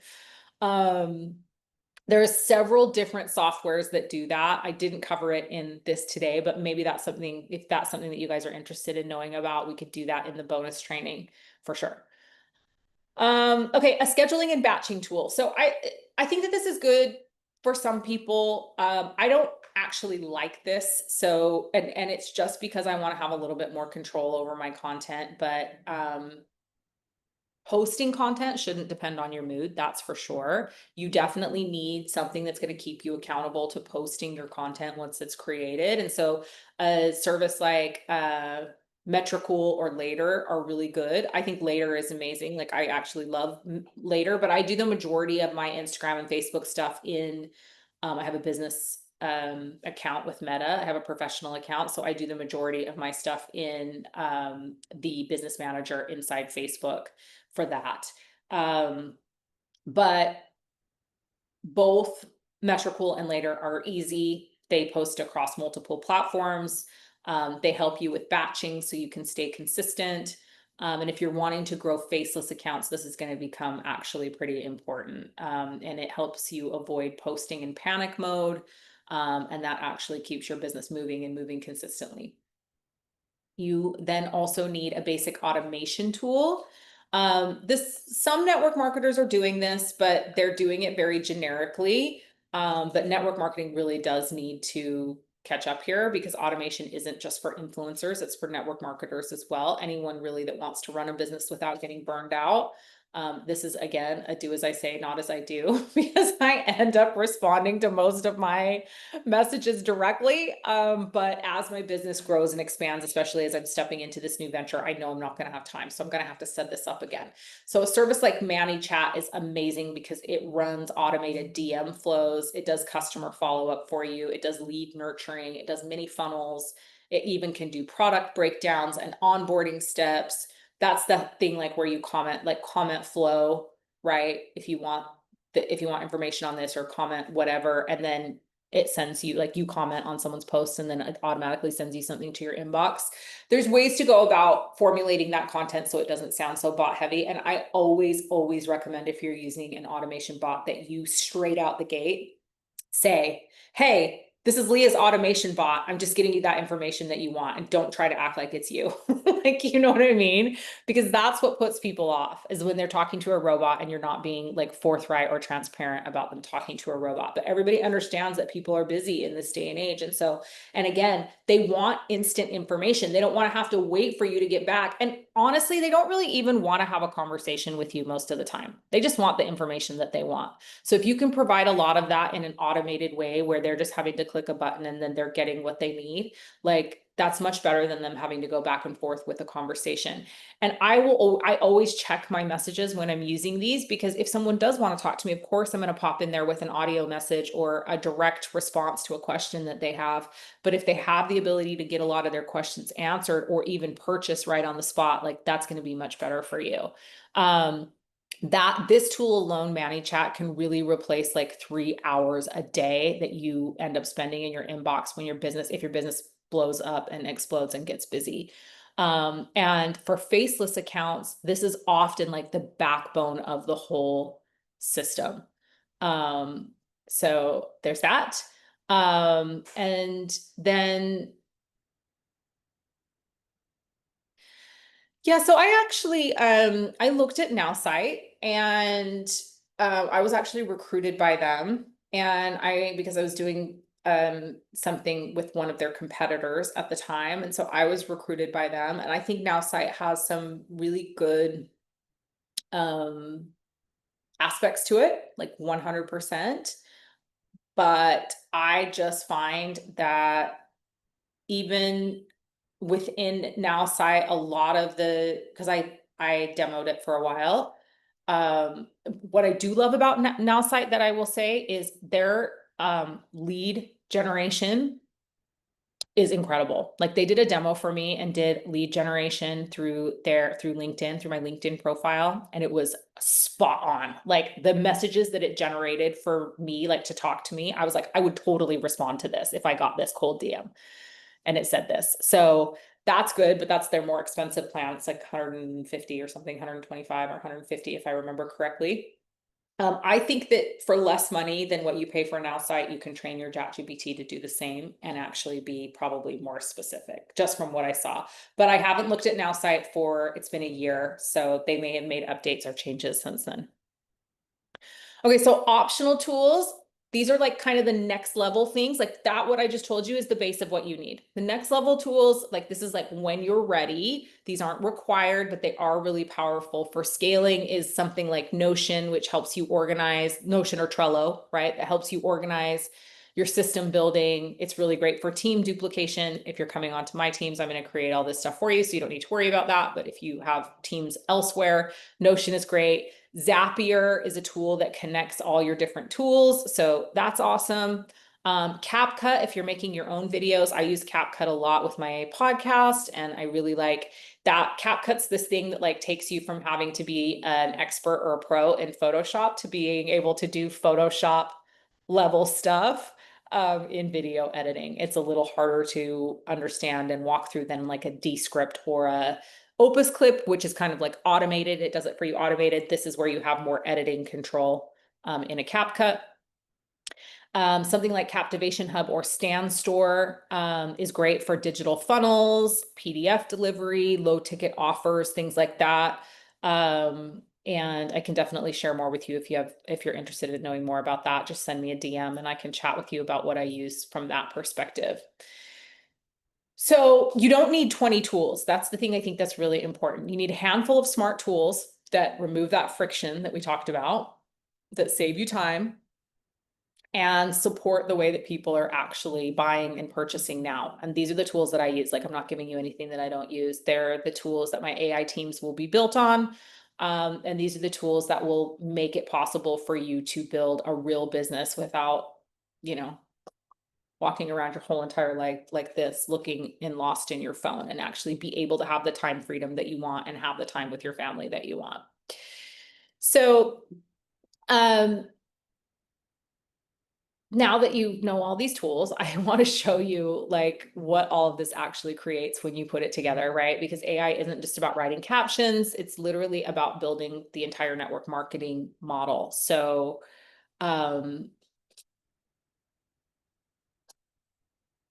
AI is changing the entire structure of the industry, and it's happening in ways that most people haven't even noticed yet. And there's 5 major shifts that are happening now. Um, and so if you understand these, you'll understand exactly why the old model is fading and the new model is exploding. I can't believe we're almost at 2 hours, you guys. I still have a little bit, so hang in there with me. And if you can't, you can definitely catch the replay. But we're getting there. We're getting close, I promise. So we're moving from personality-based selling to system-based selling. Like that's the main thing that's happening in the industry right now. And so as you guys know, for years, the network marketing industry was run on personal branding. How many times have you heard they're not buying the product, they're buying you? Right? Like you were the product, your life was the brand, your story was your strategy that you were using, right? Like you were the product. That era is over. And I'm like, it couldn't have come soon enough because I'm exhausted. So hopefully if you feel the same way, this makes you happy, because the reality is that people don't want to be influencers anymore. They don't want to share their life online. They don't want to share their kids online. They don't want to have to perform every day. Like, this is me. Like, I just want to be me. I don't want to have to like be in performance mode every day. They don't want the pressure of having to be the face of their business. And the thing about AI is it made it possible to build without that now. And so systems, not people's personalities or personal brands, are really the next wave of business. And that is faceless brands, which we've talked about, content engines, automated workflows, and simple pathways. And the thing that's crazy about AI is that, 2 years ago, because I never did any of this in my coaching business, by the way, you guys, like I didn't know how to run or work anything that was going on in my business. I literally just rocked up and was the face of my brand. And I had all these people that worked for me that handled all this stuff behind the scenes. So I never learned how to do a funnel. I never learned how to do an automation sequence. And so 2 years ago, I was like, I've got to learn this, because I had scaled everything back. I had lost multiple millions of dollars again. And I was like, I need to learn how to do this. And so I had to teach myself how to do all this stuff. And it's not fun. Like all that admin stuff, like it's for the birds. And creating work funnels. And I mean, like, oh my gosh, it was so frustrating. It was so hard. I hated every minute of it. And if I had just waited a year, AI would have been able to do it all for me. But the amazing thing is that you don't have to know how to do it all now. AI can make it possible without you having to learn how to do all of it. So it's really incredible. It removes like the education barrier, it removes the emotional pressure, and it actually now makes business actually really duplicatable.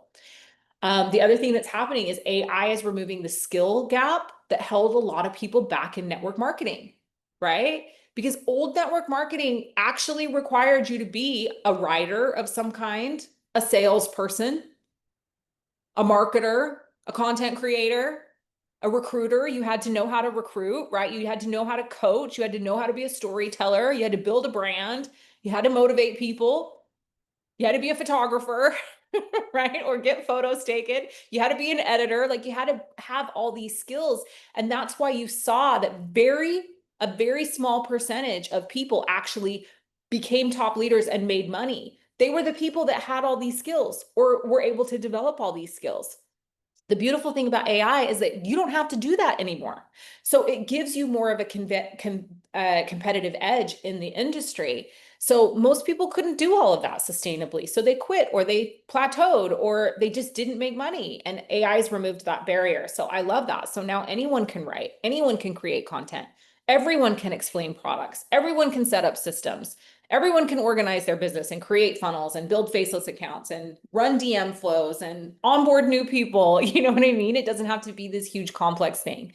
So you don't need to be talented. Like you just need to be willing to put in some front end work to get your systems up and running. And I love that because now AI, you don't have to be particularly skilled and you don't have to want to be an influencer. You can literally be a silent builder and make money. And I love that.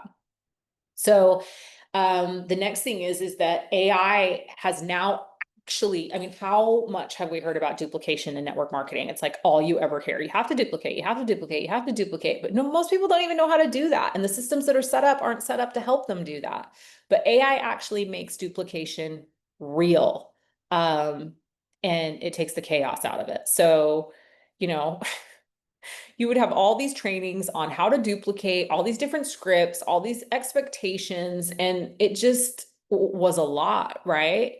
Now AI helps you standardize chatbots, do automated onboarding, have unified content systems, have consistent messaging across all your platforms, create repeatable customer flows. So there's not like a lot of guesswork in there, and you're not having to like spend your time like recreating that stuff every single time you're messaging someone.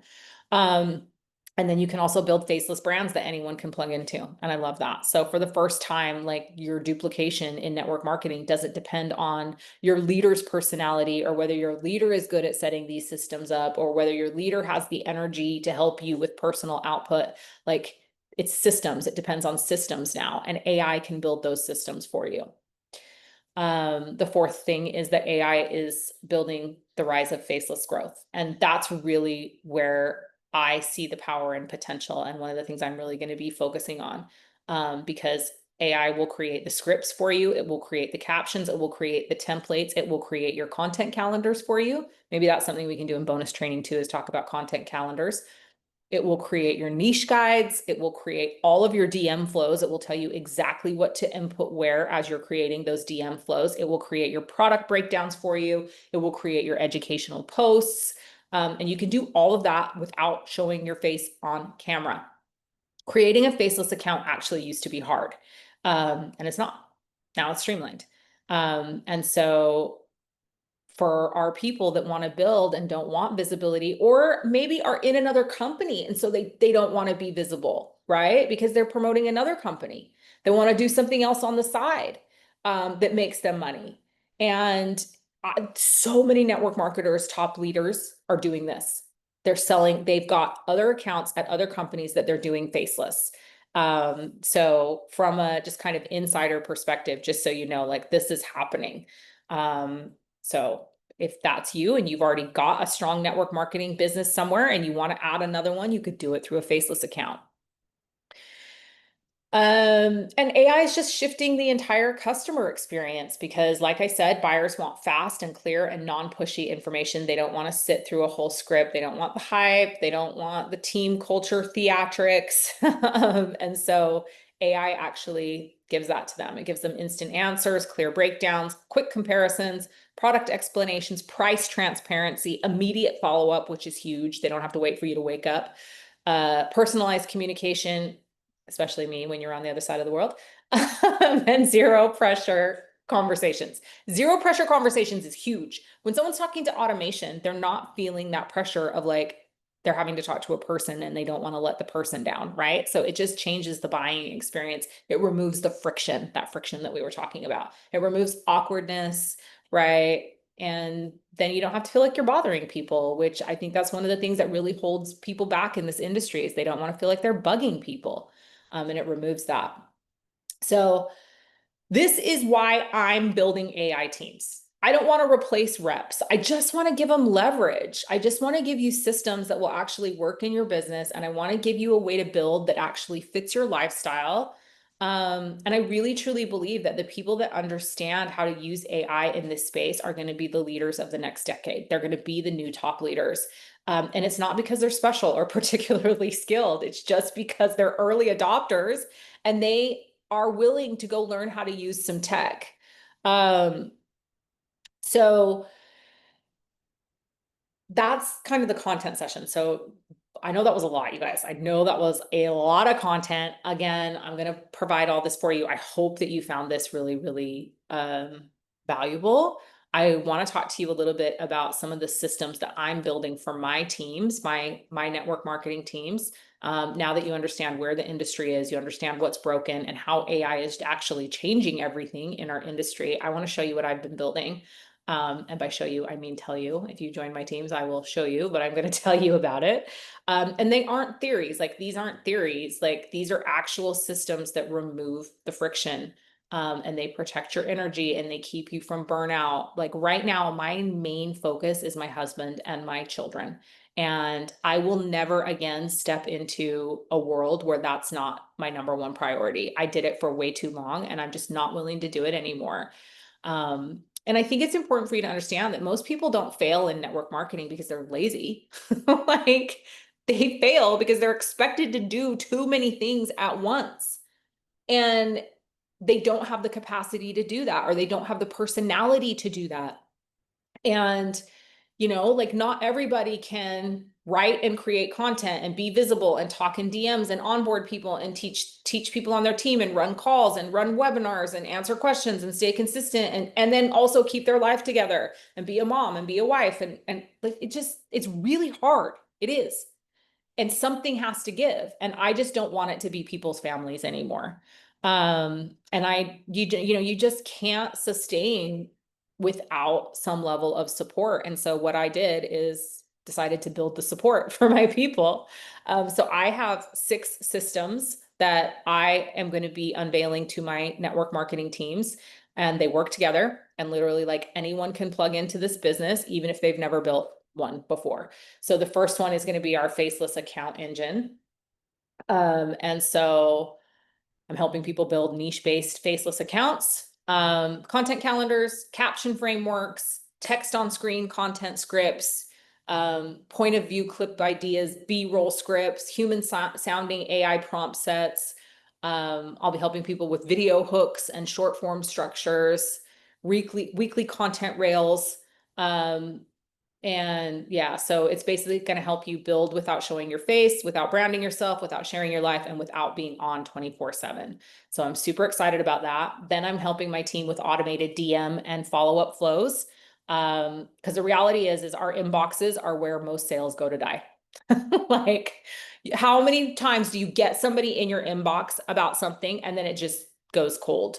And it's not because you suck at selling. Like, I want you to hear that honestly. It's because we forget to follow up, or we feel awkward, or we don't know what to say. We don't want to sound too pushy. It's like we feel uncomfortable, right? We burn out answering the same questions over and over and over again. You don't have time to be in your inbox all the live long day. So I'm helping my team to build automated DM flows that handle all of that. The product explanations, the customer questions, the comparisons, will nudge them back to buy if they haven't, follow-up messages, um, soft closes, hard closes, deliver the links, give them onboarding steps. And so all of that is really designed to like save time, remove emotional pressure, give buyers the information they need, keep everything consistent, and like most importantly, I feel like protect your time and your energy. So the systems that I'm putting in place are going to do 90% of the work. And that's the part I really like. My superpower is building content chatbots. I absolutely love it. So I can't wait to like share these with my team. It's really what sets you apart, because everyone struggles with content. That's just the reality. Even those of us that are really good content creators, we struggle with content. We struggle with ideas or having time to produce the content. And it doesn't have to do with not being motivated or not wanting to.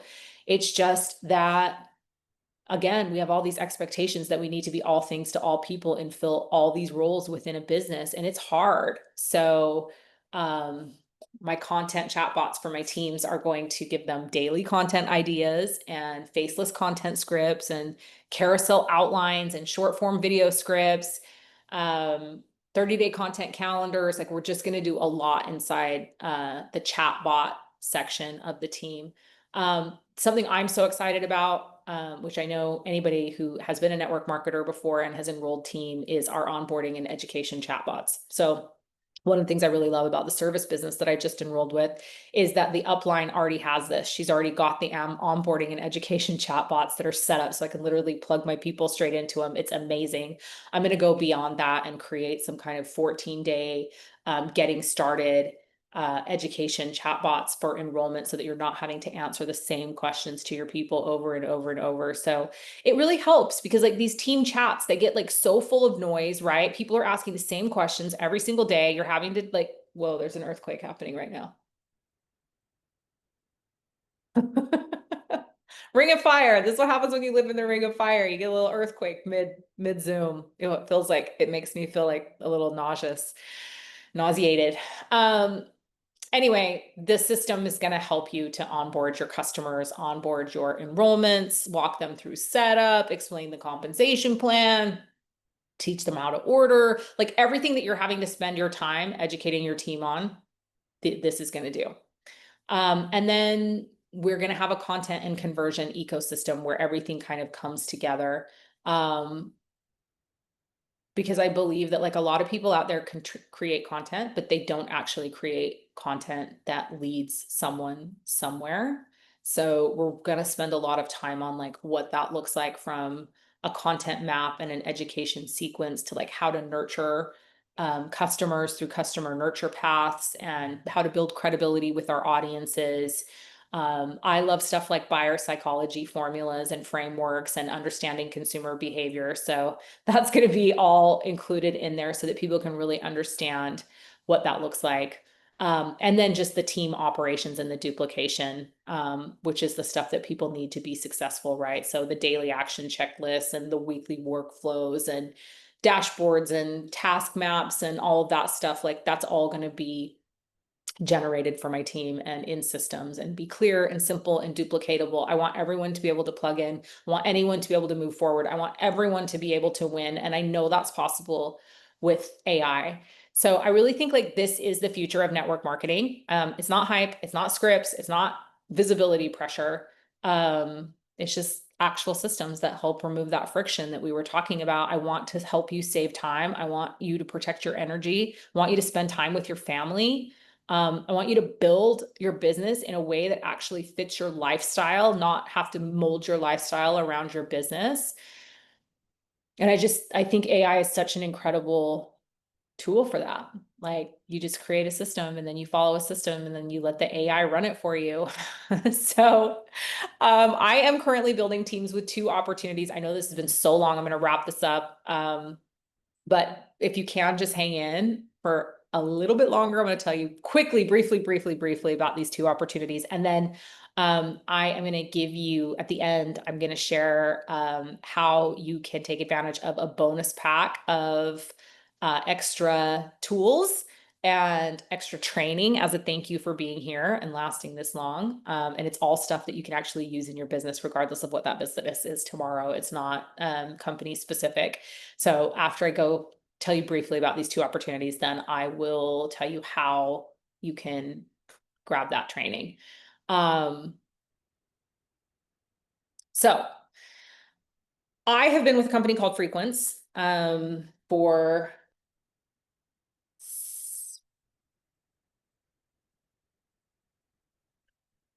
over 18 months now. I was trying to think exactly when I enrolled. I can't quite remember. It's a company that I came across while I was vetting, and while I was vetting companies. And I told you, I think briefly at the beginning of the call, I fell in love with the owner and her heart. And I said yes. And the products are just absolutely incredible. And they're not Me Too products. They are supplements. They also have some really incredible tools. They have a red light mask that I've been using for the last 5 weeks, you guys. And my skin is, I mean, it's next level what this red light mask has done to my skin. They are frequency charged nutrition, and then they have some beauty products and tools as well that are amazing. And they're launching a creatine supplement right now, actually, at Black Friday. But their primary products are trace minerals and nootropics, and that's kind of those are their foundational products. And then they have a product called Reverse that's like a cellular regeneration product. I love the products. I use them every single day. My husband used the products every single day. My 2 adult sons use the products every single day. Like we've seen such a huge noticeable difference. And so I love the company. I love the comp plan. It's incredibly simple. And I have been wanting to build AI systems in this team for a while. And it's just so interesting because I had actually built this really incredible chatbot that was like this hormone chatbot that took you through personal health recommendations, let you upload labs, give you specific recommendations as to which supplements you needed. And I mean, you guys, I don't even want to tell you how many hours I spent on this thing. Like it was a really long time. And OpenAI last week changed their policies, and you can no longer upload labs, get personal health recommendations from AI. And I'm like, oh my gosh, I'm so glad I didn't launch this. Like I was getting ready to launch it and I'm like, it would have been a disaster because nobody would have been able to use the chatbot that I spent hours on. Now I'm going to be able to edit it so that I can still use it in some way. But that was one of the things that I was so excited about because I'm really just wanting to automate. I want to automate things for myself. Like I'm doing this selfishly for me, you guys. Like that's the thing you have to know. If I'm going to stay in this industry and I'm going to stay creating, building teams, like I have to have this stuff because I'm not willing to sacrifice the time with my family anymore. And so I've been working behind the scenes, I've been building, and I love my upline and I love the team at Frequence, but there's not a lot of this stuff. Like there's just, these systems aren't there. And so I'm really looking forward to doing a bit of a relaunch of my Frequence business, honestly. And I've got a team that's like growing in New Zealand right now and in Australia. So I'm excited about that. And so I'm going to be implementing these systems into my existing team. Some of you are on my existing Frequence team that are in here. So just know that those systems are coming down the pipe. So I'm excited about that. I'm building with that. I really love Frequence because again, they're not Me Too products. They work with a company that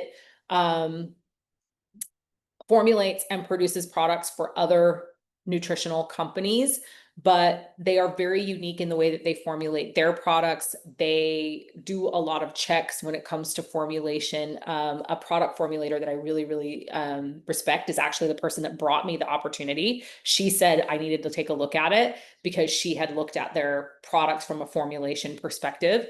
So I know they're clean, I know they're good, and we personally use them. And it's just something that I can get behind and I can back because of the company, because of the owners, and because of the compensation plan. Very straightforward, very easy to understand. Okay.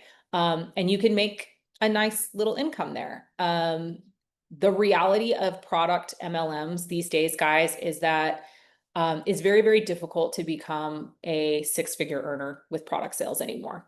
It's incredibly difficult to become $1 million earner.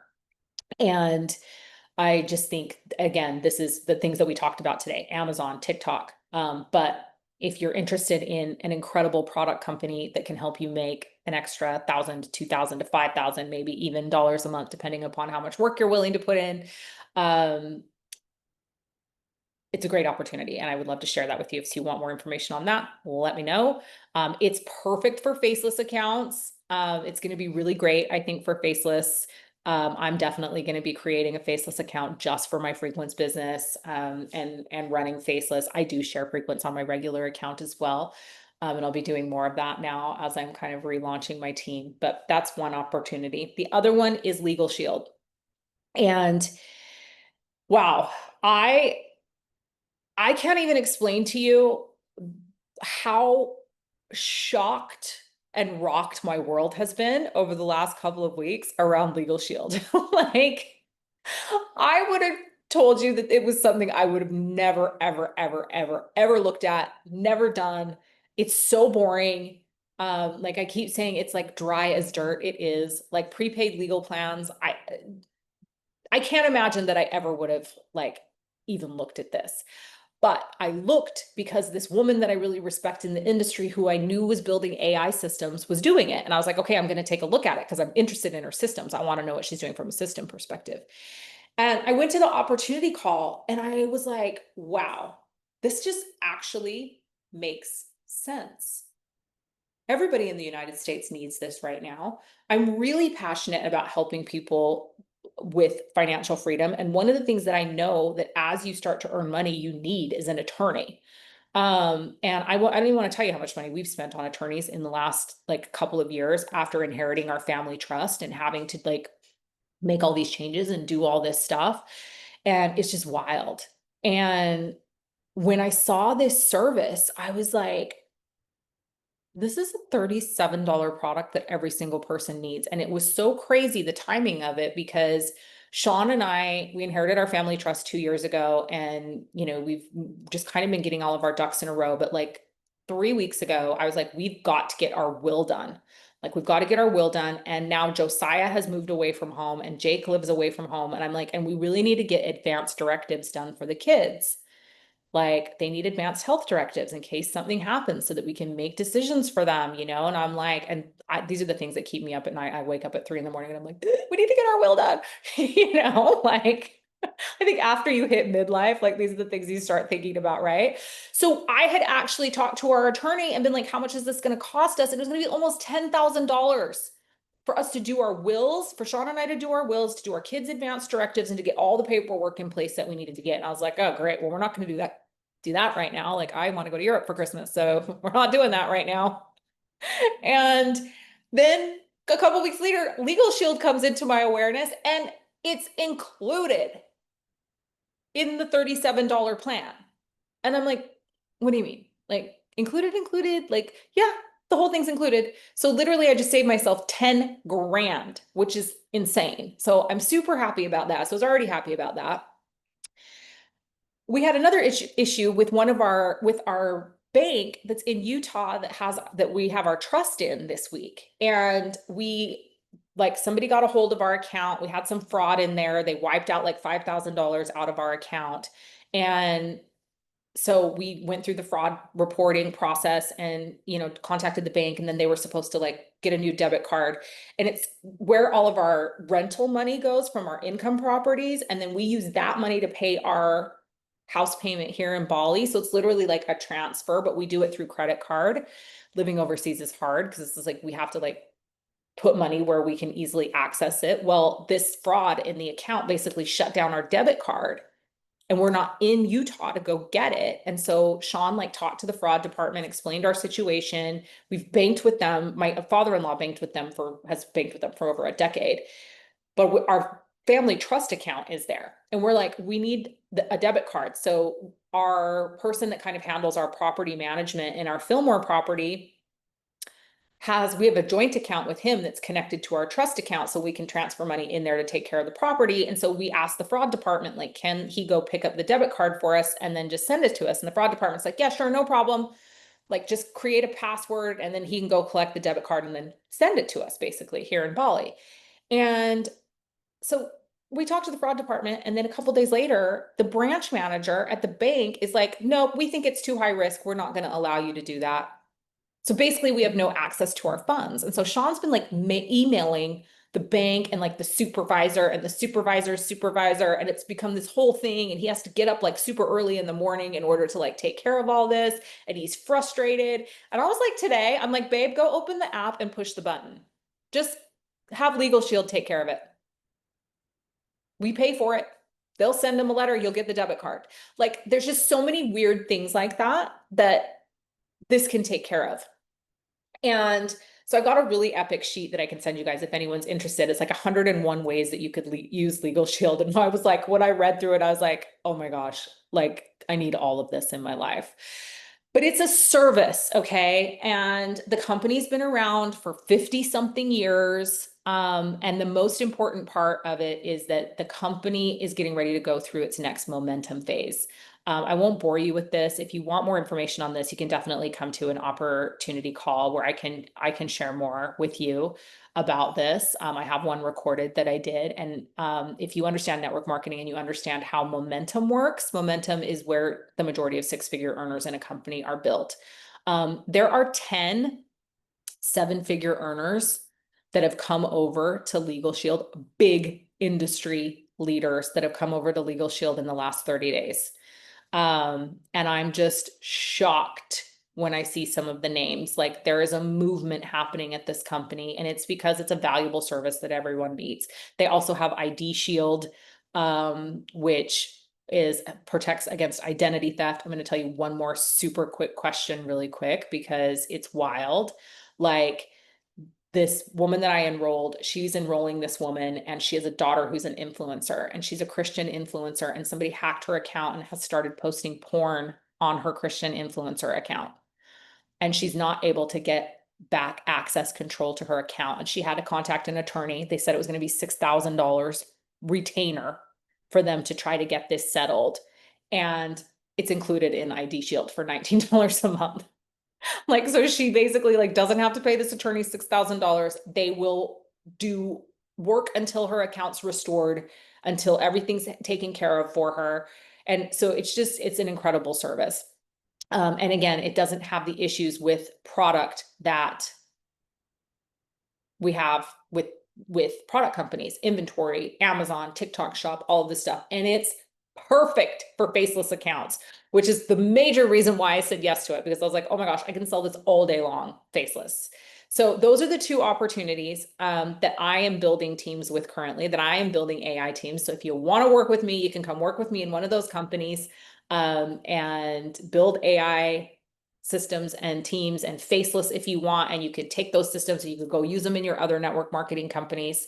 So we're 20 minutes over where I wanted to be, so I'm going to wrap this up. I want to tell you a little bit about this bonus pack. So if you found value in this, I would actually love for you to share this. I think we need to get this information out to as many people as possible. So you can definitely, if you took video or you took information, you can share. Just send me, and if you want information on either of these opportunities, just send me a DM and just be like, hey, I want information, and I can send you information. I'd love to do that. And answer any questions that you have and send you opportunity calls and the whole nine, right? I can do all of that. It's not all automated yet. Some of it's automated, but not all of it's automated yet. So you will be talking to me. But I would love for you to share this. So what's going to happen is in the next 24 hours, you're going to get a replay. Everyone that registered for the call is going to get a replay. And you're going to get access to the workbook that I've referenced through this training. That's going to give you all the prompts and all the information that you need to get started. Now, if you want to share the live stream, you can tag me at theleahsteele.com, screenshot your share, and then email it to support@theleahsteele.com. These instructions will also be in the email. You'll include the replay link to the call. And anyone who does that, I'm going to send a updated bonus pack to. And that is going to include a faceless content fast start pack that's going to have it's going to be universal, like niche neutral. Okay. But it's going to have 10 faceless content ideas, 5 text on screen templates, B-roll concepts, hooks, 30-second voiceover scripts. And I don't need to have any product knowledge in order to provide this for you. It'll be something that you can like implement in your current company or with your current products. I'm also going to provide you the 6 high conversion content angles that I believe are coming for 2026. So the 6 angles, when to use them, real examples in your tone, how to use them in faceless content, and how to keep like content human and not salesy. I'm also going to give you a simple prompt that helps you produce ChatGPT content. It's going to be a posting system. So just kind of a next step to what I've provided you today. I'm going to provide you also my top 15 sounding hooks, because hooks are huge and they're important. But it's important that they don't have AI phrasing or network marketing cliches, and that they be short and punchy and usable on all platforms. So I'm going to provide you with that. And I'm going to do an additional training. I'm going to do an additional live training for those of you that share with a Q&A. And we will determine the content based on what the people that participate want. So I'm excited for that. So with that, I have talked for 2 hours and 20 minutes. I feel like I'm about to lose my voice. But this is where it gets simple, okay? So you've seen the gaps in the industry. You've seen the shifts that are already happening. I've told you the mistakes that people are making. You've seen the systems that I'm building to solve all of it. So your next step is that if you want to build with me using these systems, the faceless account engine, the content chat bots, the DM flows, the onboarding bots, the weekly workflows, just reach out to me. And I'll walk you through the option that makes the most sense for you. You don't need to have everything figured out. You don't need to have done this before. You don't need to have done this successfully before. You don't need to be ready. Okay. You just need to be willing to plug into something that actually works. One of the things I love about Legal Shield is, like I mentioned, you can make $1,100 in the next 20 days. And there's 700 in bonuses on the table for what I've seen the average person in my network marketing businesses be able to do. So if you're somebody who's like right now needs fast cash, like please talk to me about Legal Shield. Yeah, you just have to be willing to plug into something. Okay. So message me. My goal is not to pressure you here, okay, in any way. And I am done with hype in my businesses. So you will not be getting any of that from me moving forward. I just want you to be able to find a way to build without burning out, without showing your entire life online, without trying to reinvent the wheel. And I'm literally just here to support you. So send me a message if you want more information. Thank you so much for coming and spending your time with me this evening. And I really just appreciate all of you. I hope that you found this incredibly valuable. I hope you walked away with some ahas. I hope you walked away with some stuff that you can implement right away. I know that the workbook will be a valuable tool for you. I will open up right now for anyone that has any questions. And if you need to hop off, obviously understand this was a long training, but there was a lot to cover. So hopefully you got what you showed up for. So feel free to hop off of mute if you have questions, and I'm happy to answer any questions. And if you want links or you want further information, then just pop into my DMs. Anyone have questions?